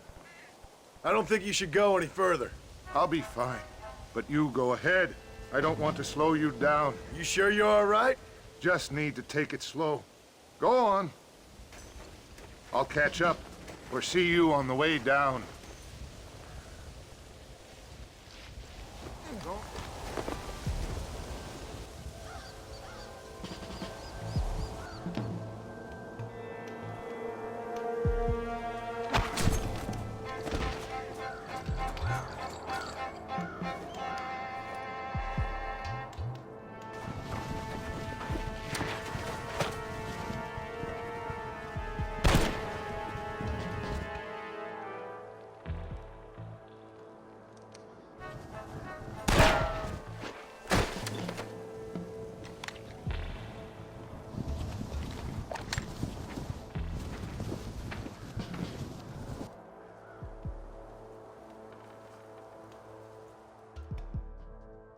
Mr. Marston? Mr. Marston! Mr. Marston! Here you go, Mr. Marston. Put that stuff away. You banged your head. Nastas and I carried you down.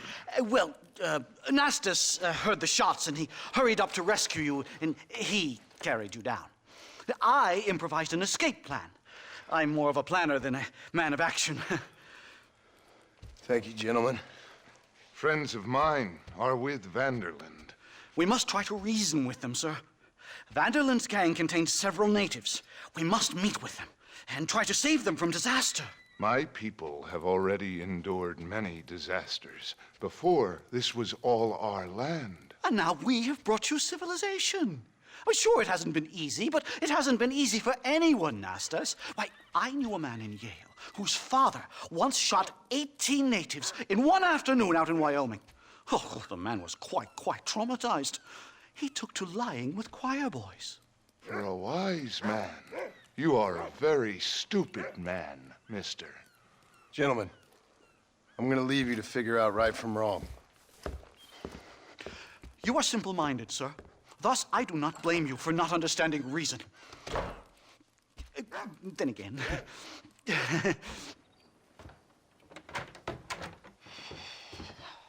What a pleasant surprise, Mr. Marston. An informant just told us some interesting news. Our mutual friend, Mr. Vanderlinde, is about to pay call on his bank manager. What do you say to having a little financial discussion with the fella? This way.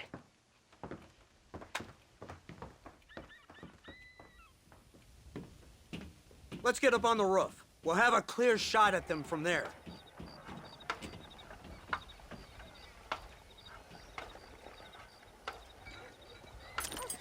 That door is the only way in and out of the building, so cover it tight. Do you see those horses to the left by the building across the street? Dutch's boys hitched them there. They'll have to run that way to make their escape. Don't start shooting until they're out in the open. If we spook them, they might retreat back and hole up inside. Don't shoot till I give you the signal. Keep your sights trained on that bank door. Someone's coming out. He's unarmed. Hold your fire. Lord. They shot him dead! They're coming out! Gun them down! Marston, head into the bank with Hopkins and Manning. Get Dutch. Be careful. There may be some innocent people there.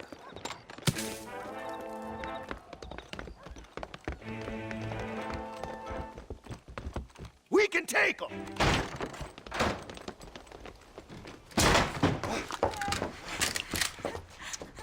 Oh, it's nice to see you, John. Hello, Dutch.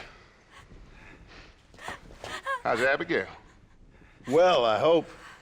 Ain't seen her for a while. 'Cause you've been chasing me? Let the woman go, Dutch. Of course. Of course. How's your little boy? He ain't so little now. No, he must be what? 15? 16? Doesn't time fly? Don't adjust. It's over, man. Of course. Of course. I surrendered, John. You're the master now. I've been my master since you left me to die. We all make mistakes, John. I never claimed to be a saint, but equally, I never took you for an errand boy. Just trying to help my family, Dutch. By making compromises we all have to. Now let her go. It's over. You want the girl, John? You always were the romantic sort. You know, gentlemen, this man here, oh, he married a whore. Used to ride with us. We all had her. Oh, but he married her. And you know that makes him a better man than us. He's a better man. Have the girl, John. Easy, Dutch. She's a parting gift from me. No! God damn! Look, that's Dutch's car! Hurry! Can't have got far! Go there!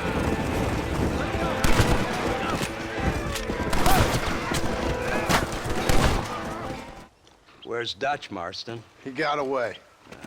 Scared to shoot him? Too much to handle? When the opportunity presents itself, I'll put a bullet in him, don't you worry. Won't like myself for doing it, but I'll do it. Ah, good man, good man.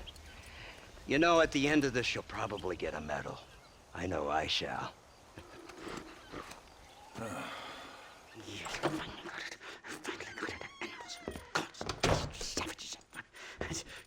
Marston, sir. It's good to see you, old bean. Good to see you. And you too, Professor. Forgive me. I am in a state of remarkable agitation, partly due to standard narcotic impulses, but also due to the fact that I have finally solved the riddle that has tormented my mind these past 8 years. What's that? The nature of the savage soul. What makes some societies great, like ours, and others, yeah, not worse. I would never use a pejorative such as worse, but lesser. Meaning? What makes these beings less human than us? Closer to beast on the continuum between animal and God. You know, I argued with Fortescue at Yale about this. It caused a minor scandal. But I shall be proven right, sir. I shall. Mark my words. I shall show them all what civilization is all about. The redskins and the nubs at Yale. Come, sir. I have a way to sate both our desires. I will bring you, Vanderlinde and me, the evidence of savages reverting to type. Come, sir!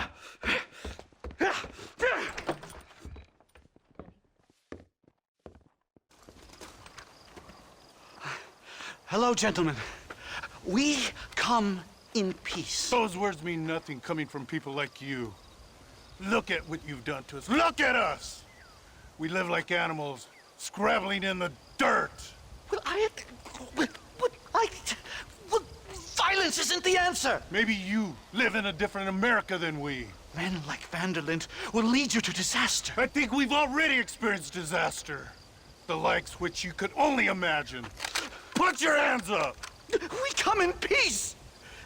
Do as he says, Marston. You call this a meeting? Give me your damn weaponry. This is not what we agreed to. You shut your mouth, you treacherous snake! Holy shit! Damn it, Dutch! Professor, get down now! They killed the stars! Marston, you have to get us out of here!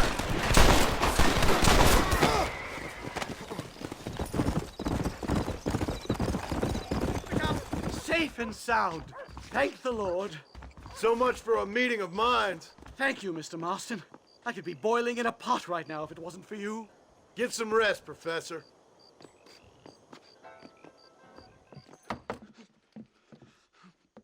Professor! Oh, it's you, dear boy. Come in, and shut the door. What's going on? You leaving? Yes, sir. Yes, I am, sir. You know the thing that is vital, without which scholarship cannot proceed, sir? No, I don't. Not having a bullet in your flipping neck, sir. I am not cut out for this. No, I'm not cut out for this at all. Nope. They're fucking savages! Savages! I think we all are. Not me, sir. I'm from Connecticut. I'm a professor at Yale. I write books. I do not deserve to die out here. Where's my tincture? Oh, yes.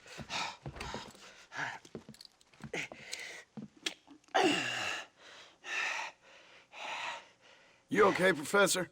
Oh, dandy, sir. Just dandy. Oh, great heavens above! Is that you, John? Hello, Dutch. I think that's what they call two for the price of one out here in this wonderful place. Maybe so, Dutch. You and your friend there, the professor, we're gonna kill the both of you. Why you want to do a thing like that? I don't know. Sport, I guess. Fair enough. Why don't I come out there? We fight. Let the professor go and send your boys back to their families. Well, that sounds like a beautiful plan, John. Only problem is, my boys here, they already lost their families a long time ago. We aren't thieves, John. We're fighting for something a bit like you. Only we're fighting for an idea, not just for ourselves. That's beautiful, Dutch. You always were a fine speaker. I was. Now, would you kindly send that academic out here so we can show him what we really think about the art of anthropology? Please, sir, what are we going to do? I'm gonna hand you over to him and watch him tear you limb from limb. What? I'm just kidding. We're gonna run across the rooftops. Get you back to your ivory tower. Oh, thank you. Thank you, sir. Don't thank me, we're still here. Come on.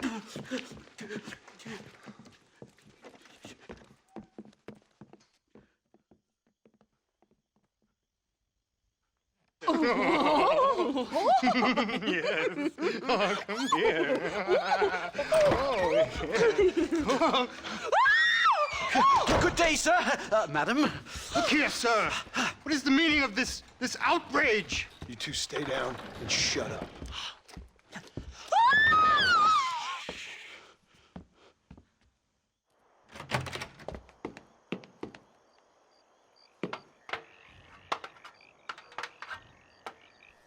Come on. We can get to the roof this way.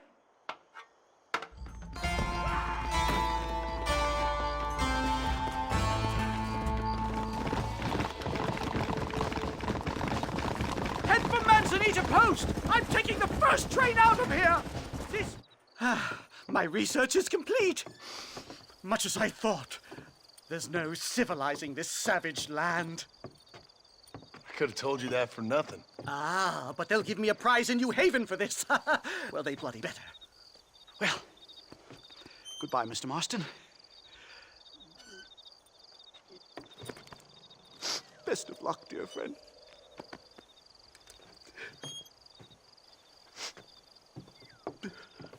So long, Professor. So long, sir.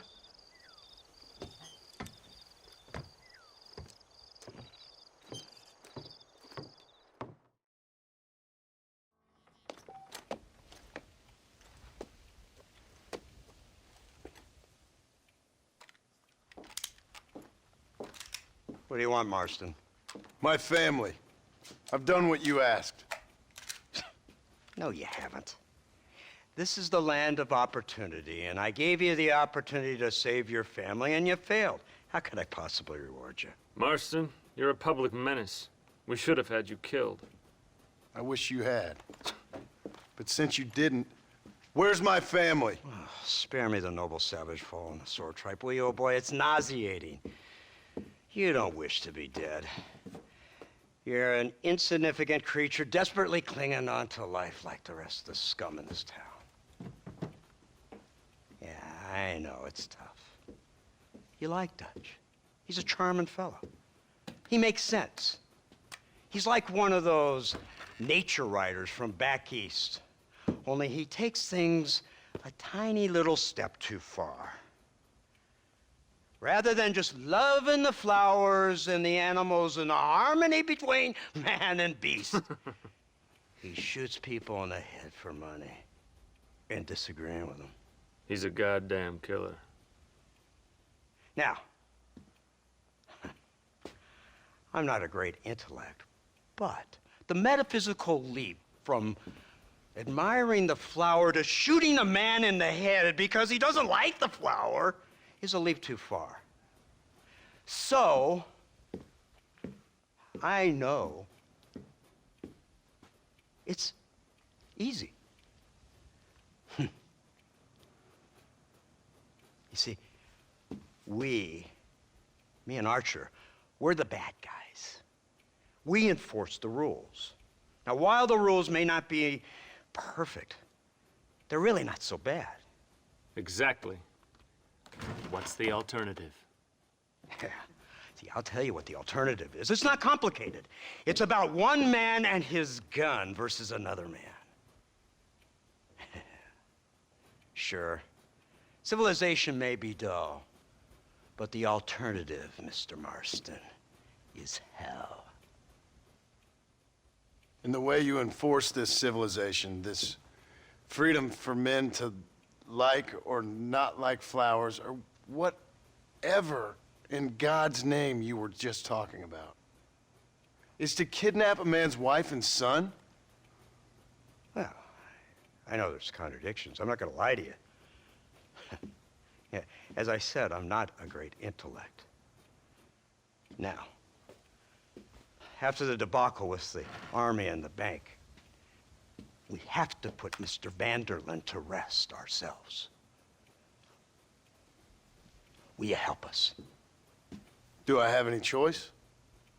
Now that you mention it, no. Then what was that pretty speech in aid of?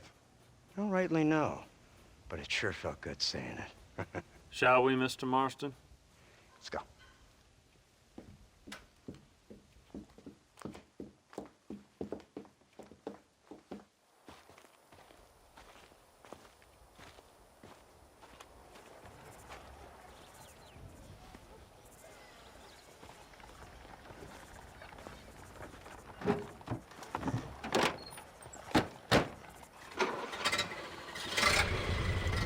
What's the word, Captain? We spotted one of Dutch's men about an hour ago. I think he took the bait. Let's get in position then.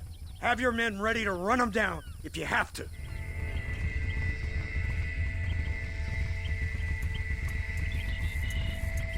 There they are! Open fire! Damn! Too close! Come on, move!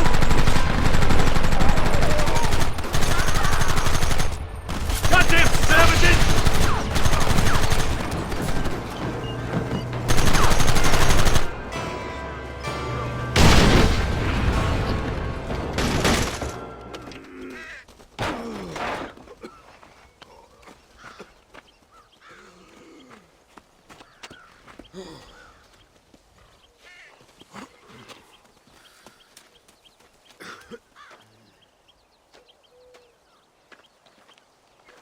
Well, Mr. Marston, it seems like your mentor Dutch no longer looks quite so kindly to his student. That man is insane. So it seems. I think we need to get him before sundown. As you say, Captain. Otherwise, he'll be gone again. And what if I say no? Now, before I shoot you myself, let me just point out the obvious. The one person we have left that can appeal to Mr. Vanderlyn is the last person we know who knows him. Your wife. That won't be necessary. Mr. Ross, Captain, let's go.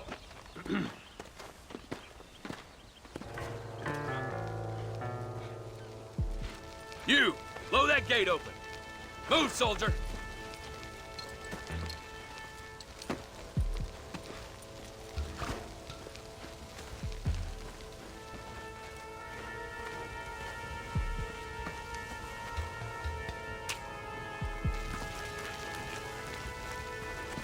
Go! Get down!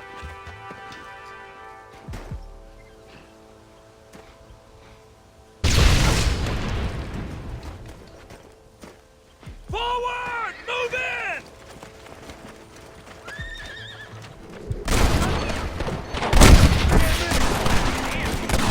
I'm so tough now, are you?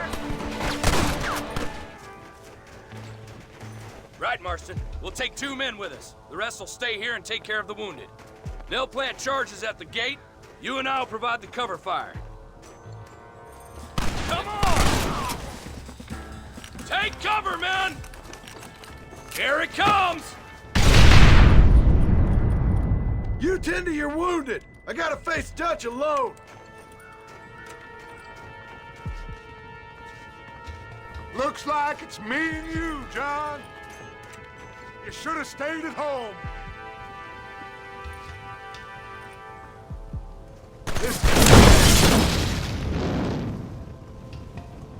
Son of a bitch! God damn it! You'll never take me alive, John. It's over, John. I ain't leaving here without you.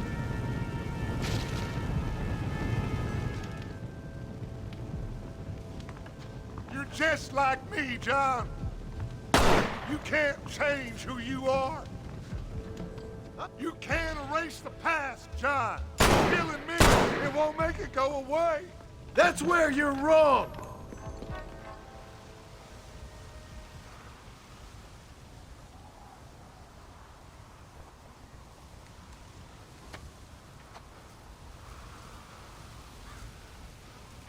Hello again, John. Hello, Dutch. We gotta stop meeting like this. Sure. I got a plan, John.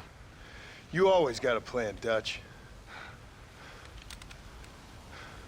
This is a good one. I don't doubt it. We can't always fight nature, John. We can't fight change. Can't fight gravity. We can't fight nothing. My whole life, all I ever did was fight. Then give up, Dutch. But I can't give up, neither. I can't fight my own nature. That's a paradox, John. You see? Then I have to shoot you. When I'm gone, they'll just find another monster. They have to. Because they have to justify their wages. That's their business.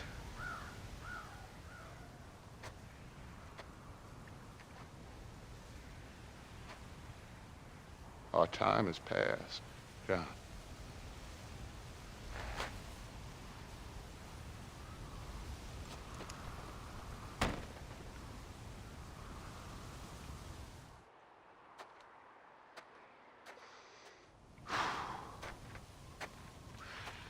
So at the end, you didn't have the guts to shoot him.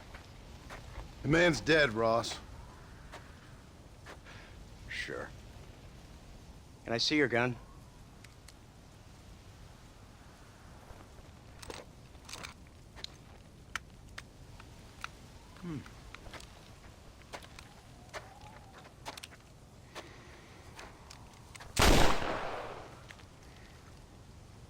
Trust me, it looks better in the report that way. Where's my family? Your wife was killed in a prison riot last week. So, I'm only joking, dear boy. They were sent back to that Scrabble ranch of yours in Beecher's Hope. They're quite safe and sound. They better be. Thank you, Mr. Marston, for everything. I know this wasn't easy for you, but I have to say, you've done your country proud. Yeah, exactly. See you around, John. Try to stay out of trouble. Come on, Archer. Let's go find somebody else we can annoy. Now I know the only compass that I need is the one that leads back to you. And I know the only compass that I need, oh, is the one leads back to you. And the burning blisters on my feet will call to hold me as I'm close to fall. Away from the home of your arms I stray, off the radar and into harm's way. Now I know the only compass that I need, oh, is the one that leads back to you.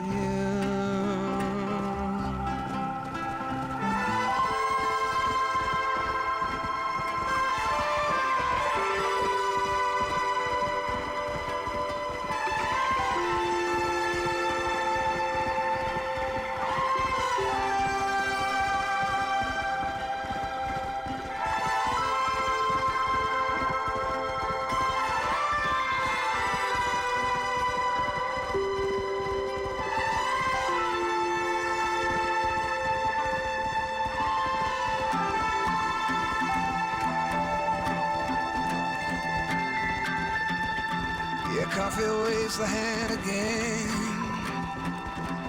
coaxing letters from the pen, but words just sit like empty scribbles, such empty caffeinated riddles.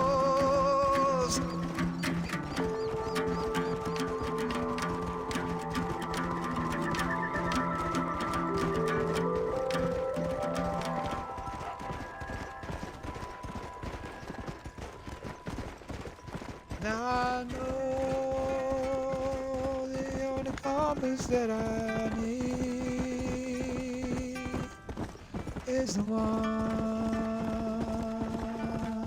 leads back to you. Now I know the only compass that I need is the one.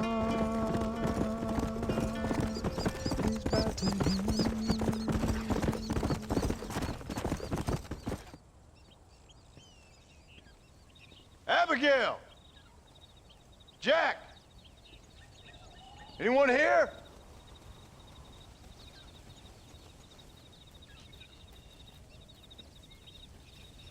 Anyone home? Oh, darling. I never thought I'd see this day again. You no-good hillbilly piece of shit! I thought you was dead! I thought you was dead, John, huh? Where you been? Where you been? You know where I've been, darling. You know. You saw Dutch, didn't you? Yeah, I saw him. And Bill? Yeah, I saw him too. And you didn't go back to him? I left that life. Just as you left yours. How'd they treat you? Oh, I can take care of myself, John. One guard got funny on me one time, but I wasn't so ladylike and he didn't try it again. Nor no one else. How's the boy? Oh, like you. And like me. Well, he's like a kid growing up without a father. That ain't fair. What is fair? Well, Some trees flourish, others die. Some cattle grow strong, others are taken by wolves. Some men are born rich enough and dumb enough to enjoy their lives. Ain't nothing fair, you know that. We tried to change. I mean, ain't that what you're supposed to do? We did change. And it's over now.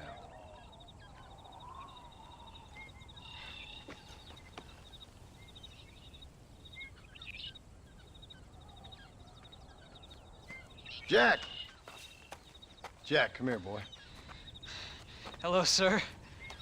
Come here. How you been? Coyotes ate all the chickens and poachers took the cattle. I tried, Father. I tried. I know you did, son. I know. And don't you go blaming me, boy. Don't you go blaming me. I ain't blaming no one, old man, but since you're still alive, there's 4 mouths to feed. And no cattle. That's a nice way to greet somebody. Why don't I get the warm and tender embrace? Consider the fact I ain't put a bullet in your embrace, old man. You were supposed to look after the place. I did. Well, I did my best. Thing is, there was too many of them. I thought you was dead. I wasn't drinking. Hold your excuses until you figured out which one to use. Jack, go get your bags packed, boy. We got work to do. We leave in the morning. Go on. Yes, sir. Where are you going? Well, it's getting kind of dark now, but in the morning we've got to go get ourselves some more cattle. I've got friends at McFarland's ranch. It's over in Hittigan's stead who can sell us some. Now, Abigail, I hope you learn to cook. Yes. Didn't I say, rather than some prison, they actually kept me incarcerated in a cooking school for young ladies.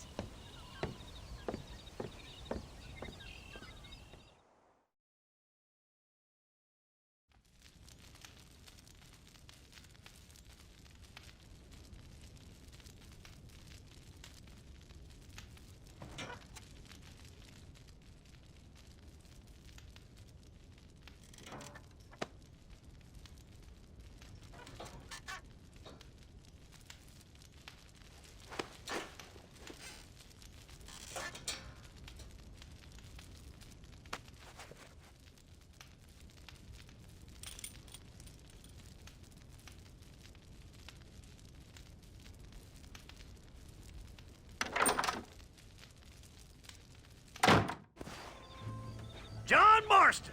Now, there's a face I thought I'd never see again. Some of our public servants in Blackwater sent you back on another homicidal errand to protect and save us from Lord only knows what. Thankfully not, sir. I was hoping you might still be able to sell me some cattle. My boy, it would be a pleasure. Bonnie's out to corral now. She'll be more than happy to help you.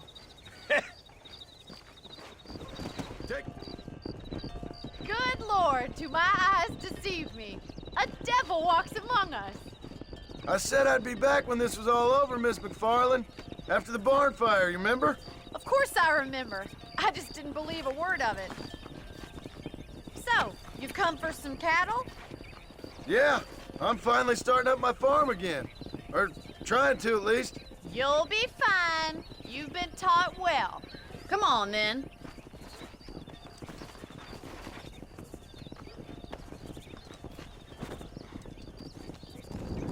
Wait!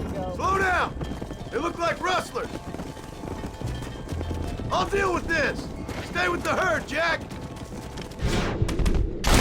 Just give it up! Shit!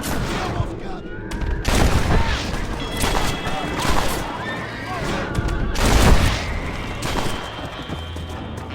I think that's all of them. Jack! Wait there! I'm coming! Did a good job, son. Nice shooting. Thanks, Pa. Make a rancher of you yet.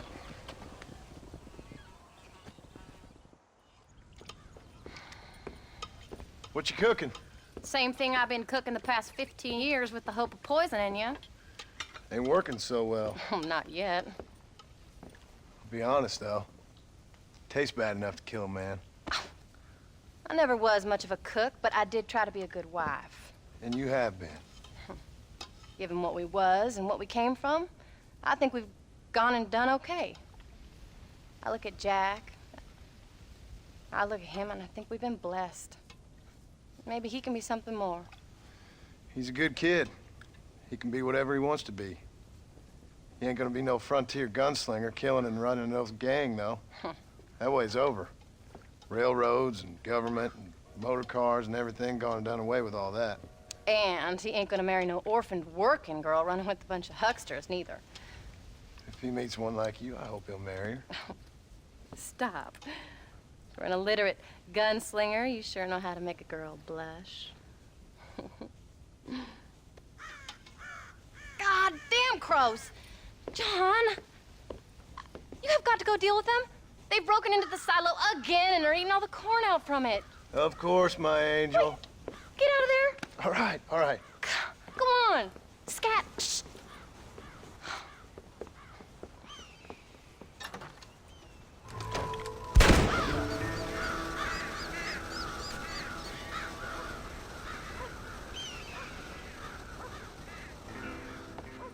John, we got a telegram from some lady friend of yours, a Bonnie something or other. Something you ain't telling me? Bonnie McFarland. She's a friend. Mm. Saved my life when I went after Bill and nearly got myself killed again. Oh, now you two's in the habit of sending each other letters. How very nice. It weren't nothing like that. What's it say? I don't know. I can't. Well, you know I can't read. Give it here. You read that thing out loud? I ain't hiding nothing. Dear Mr. Marston, stop. Need corn sacks. Stop. Emergency. Stop. Weevils and moths ate entire county supply. Stop. Can you help? Not exactly the most romantic request now, is it? I guess not. And she saved your life, you say? Yes, ma'am. Well, then you're gonna have to help her and her family out. We've got a plentiful supply of corn sacks over near the silo. About the one thing Uncle didn't manage to have stolen while we was gone. Okay. Hurry back, John. And John, what's she like? You know. A little bit like you, I guess. She's a woman in a man's world.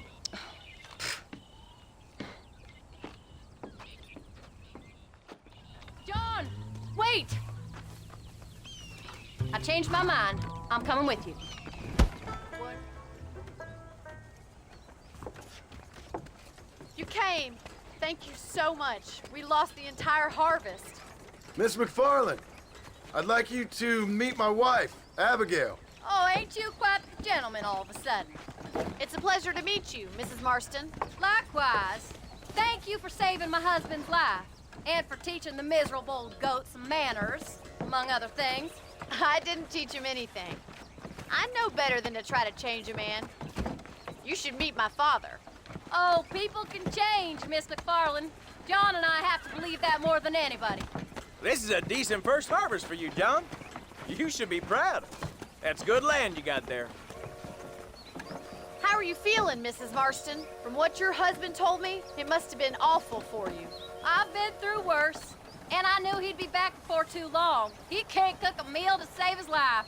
Abigail, in my darkest hours, when I was most homesick, just the thought of one of your rat meat stews kept me pushing forward. Well, about as amusing as a weeping saddle sore, ain't he, Miss McFarland? If you're gonna start yammering about women's work, John, I'd say you might be in the wrong company. I'd say so, too. I never felt so outnumbered.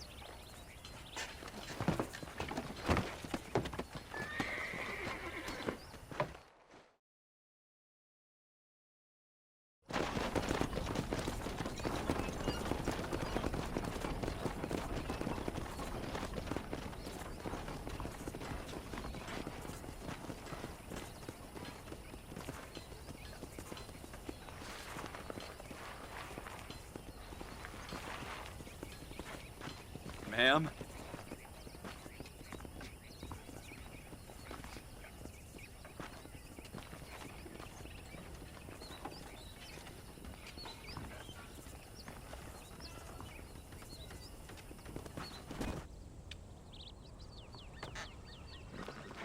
We did good today, John. I guess I better go fix us something to eat.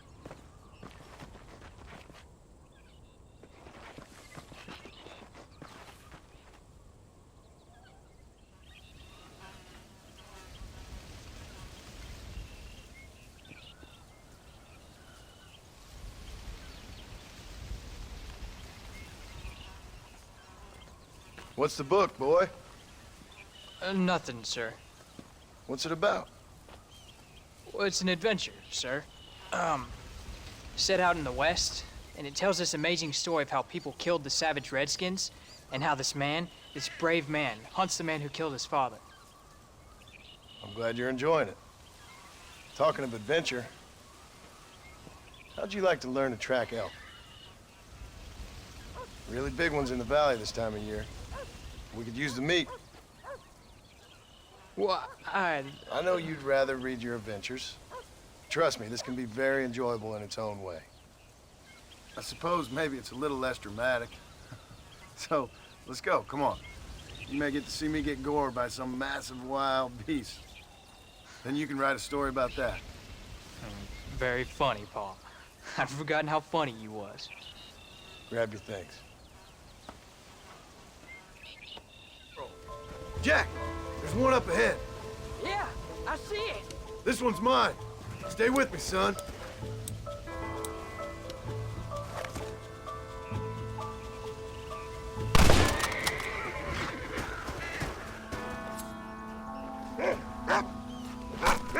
You stink.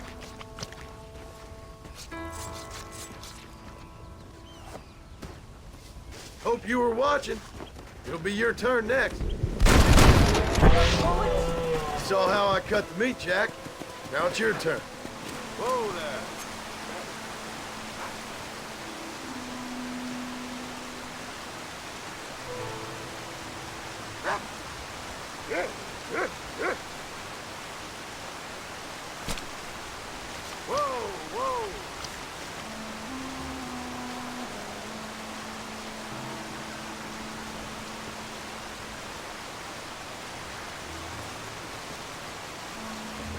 Oh, Paul, that was so much fun. I can't rightly believe it. Just like in the books. We'll do it again soon. Now get to your chores.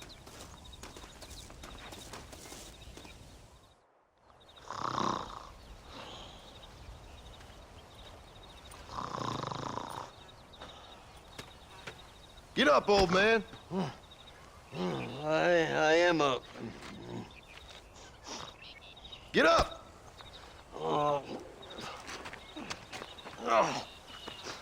There, I'm up. Well, thank the good Lord you're back. Nothing worse for an old man than sleeping in the warm afternoon sun. You want a long sleep, Uncle? That can be arranged. It'll cost me less than food. You always was a hard and nasty man, John Marston. You always was a useless, conniving thief. And where's them cattle? Did you take them to pasture? It's coming around to that. When exactly? It's easy to pick on the elderly. It's easy, but it ain't dignified. Come on, old man. We'll do this together. What the hell? Stop the herd! Come!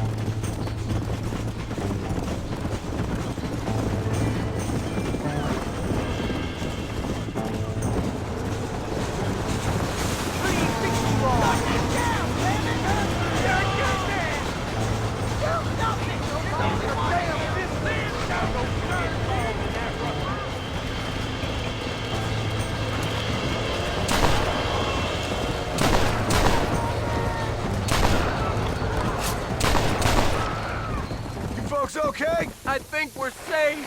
Thank you. I thought we were done for. Just helping out. Now you take care.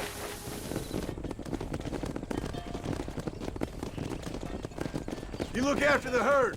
I'll ride back. No thanks. You got your pound of flesh from me today.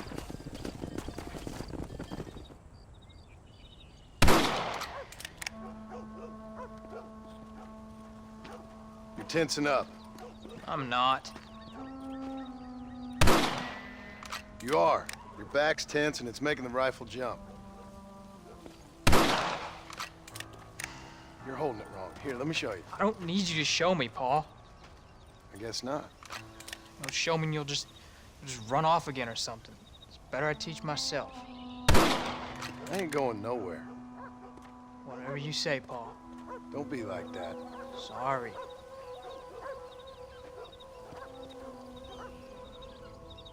Wolves been after the herd. Gotta get out there and scare them off. You wanna come with me? Safer with two. Okay. Whoa!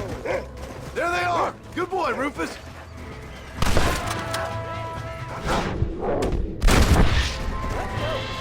Don't let them get too close! Come on!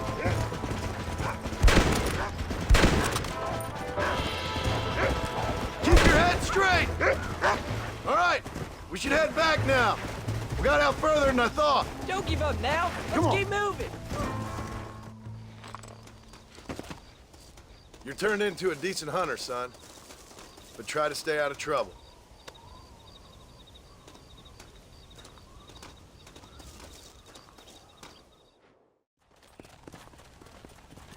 What are you looking at, old man? There's some Mustangs and some such out there beyond that ridge. Wondering if it was worth getting you and going around some of them up. Fair enough. We're nearly out of money. Ranch is in turmoil. We may not make it through the winter. What could we possibly want with some good quality horses? Come on. That tone of voice ain't so becoming on you. Makes you seem all pent up and angry like some Blackwater would-be business tycoon with a bad case of hemorrhoids. I'll give you a bad case of someone just shot me in the head if you don't hurry up.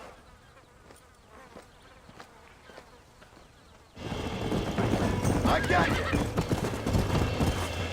Yeah. Whoa! Relax now. Uncork that frog, boy. That wasn't so. There you go. Let's go. Make sure there's enough fresh hay. We need to keep them strong. All right. Damn, a little gratitude wouldn't kill you.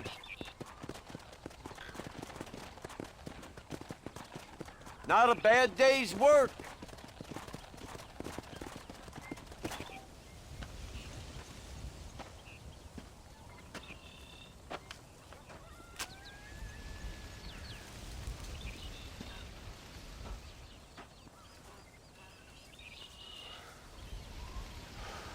John! John! What is it, old man? It's Jack. The kid. Well, I just saw him out in the valley. Seems your tales of hunting got the better of him. He said he was going up to the pass, track down that grizzly that's been seen up there. Kid can't hunt a grizzly. Thing will eat him alive. I know. I tried to stop him. But you're worthless as a lawyer at a lynching. Damn you, old man. This is my son. Anything happens to him, you'll wish it was you that bear attacked.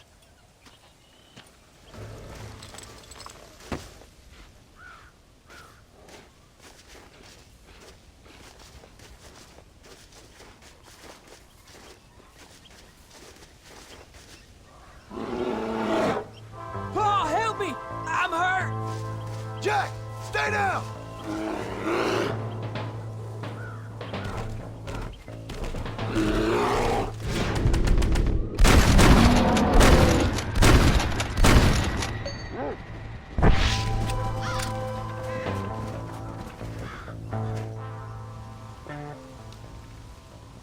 What the hell were you thinking going off on your own? You're just a boy.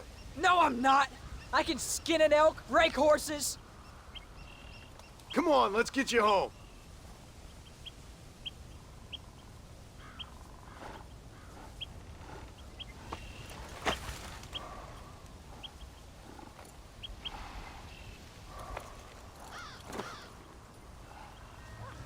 I'm sorry I made you worry, Paul. Don't be too eager to grow up, son. Ain't as much fun as it looks. When you're ready to hunt bears, I'll take you.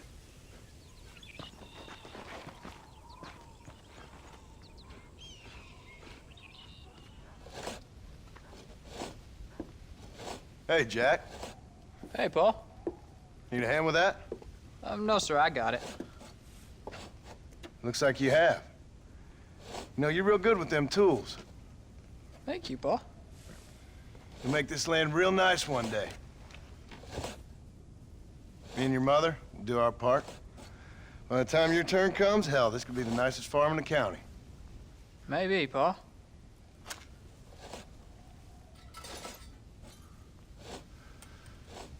Just gotta learn to shoot straight or you'll get yourself eaten by some animal. Very funny, Pa.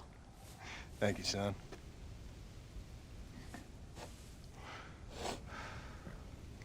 Soon it'll be quail season. We should have some fun then. Is there anything you don't like shooting, Pa? Well, I ain't met the thing yet, but as soon as I do, I'll let you know. You can even put it in one of them books you read. Yeah, maybe I'll do that. Today, John Marston stopped shooting. Now, I ain't no literary man, but I don't think that'll sell. People like shooting in them things. I think you may be right there, Pa.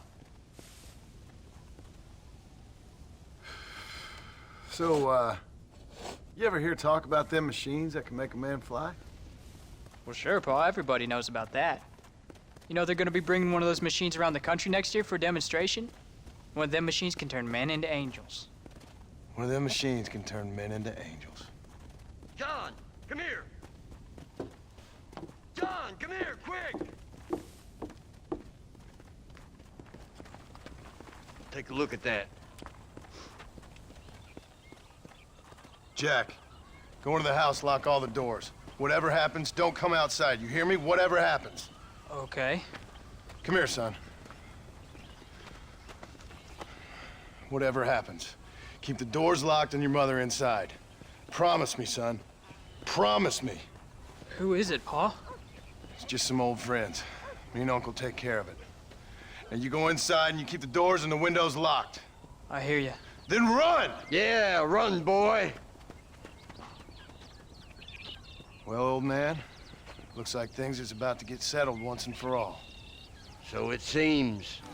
I ain't involved in this! More where that came from!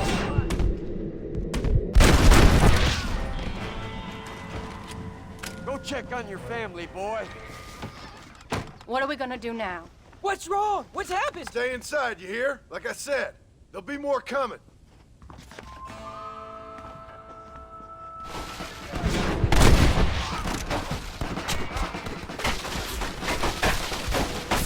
Uncle, are you all right? Damn it! I'm hit. Come on! Pick them off!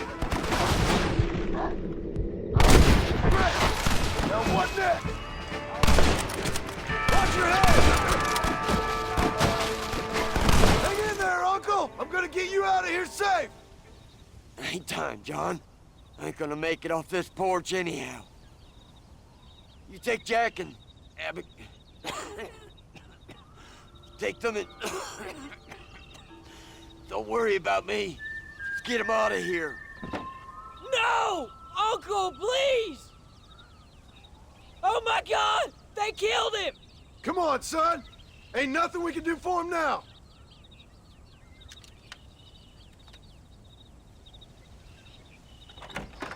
We're leaving the farm. I'll watch from the silo. You two go to the barn, get the horses ready. John! I'll meet you there.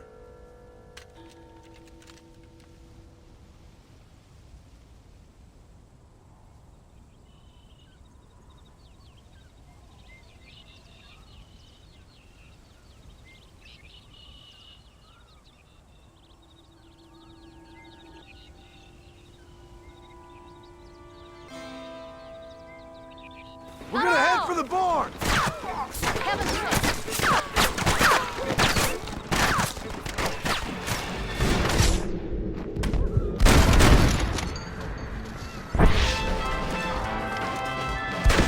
Now! Quick! Run for it! I won't let you take them again!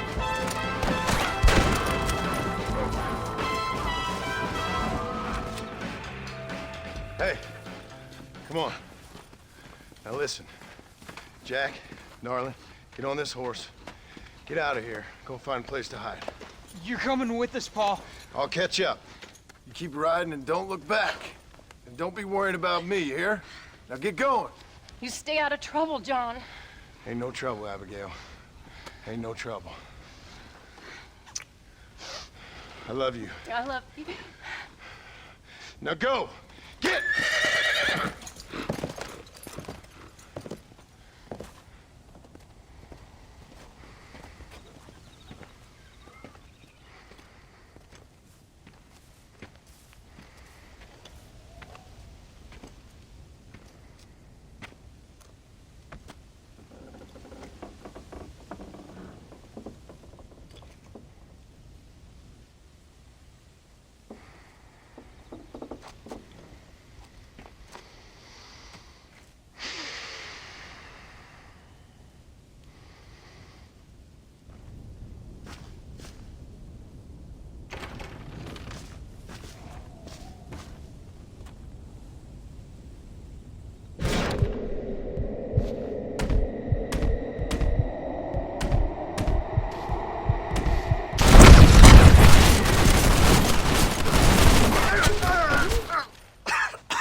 Oh, bury me not on the lone prairie where the coyotes wail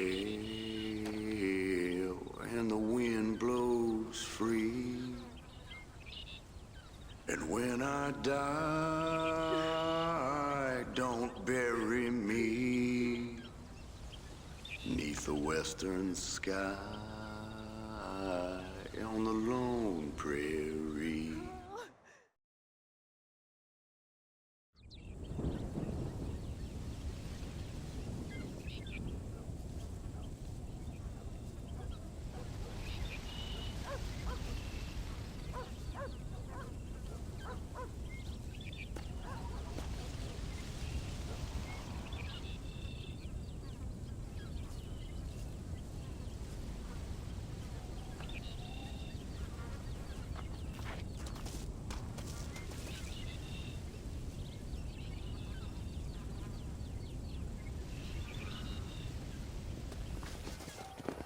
Hello, sir. You work with the government? You one of them agents? Sure, son. Why you ask? Did you work with a man named Edgar Ross? I have something for him. Edgar Ross? No, but well knew of him. A fine man if he wanted results. Won himself a chest full of medals. I think he went and retired about a year ago. Last I heard, him and his wife moved out to a cabin on Lake Don Julio. Lucky guy, getting to take it easy. He's fighting crime in this dump, that's for sure. Well, thank you for the information, mister. Excuse me, ma'am. Hello, young man. Hi. What are you doing out here? Are you out visiting the lake with your family? No, ma'am. I was looking to deliver a letter to Edgar Ross. That husband of mine. That bureau just won't get its talons out of him, even though he's retired. Edgar gave them some of the best years of his life. They ought to let him retire in peace. They'll not rest till they've killed him with worry, and he's such a sensitive man. I'm sorry, I shouldn't get so angry. I don't suppose any of this is your fault. There's no need to worry about him nowadays. Well, where is he? He and his brother Philip went hunting on the south side of the San Luis River. Be careful crossing over. They were saying it was dangerous. I sure will, ma'am. And don't worry about a thing. I'm sure your husband will be just fine.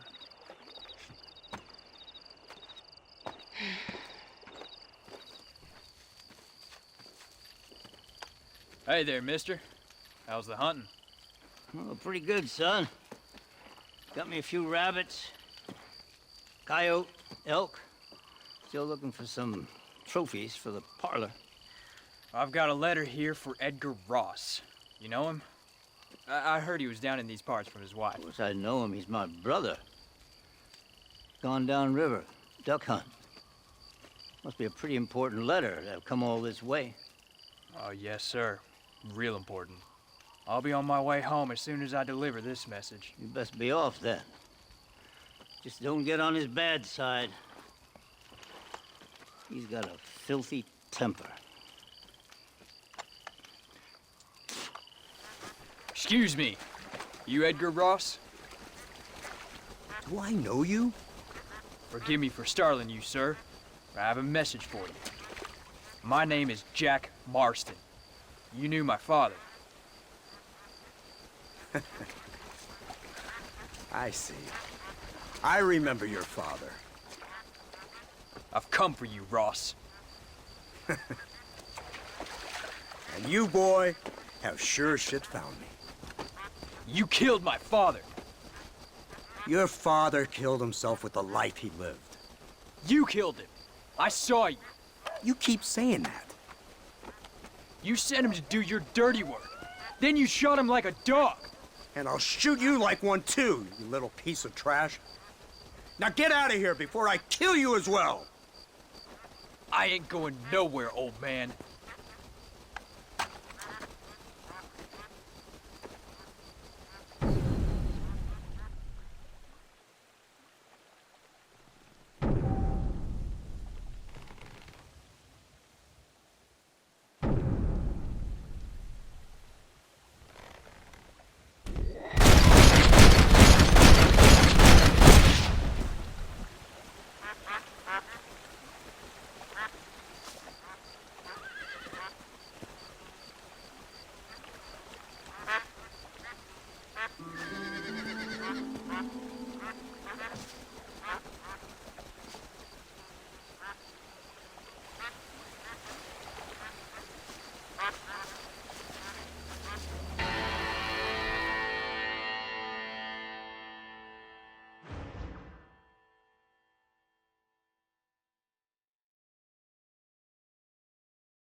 Upon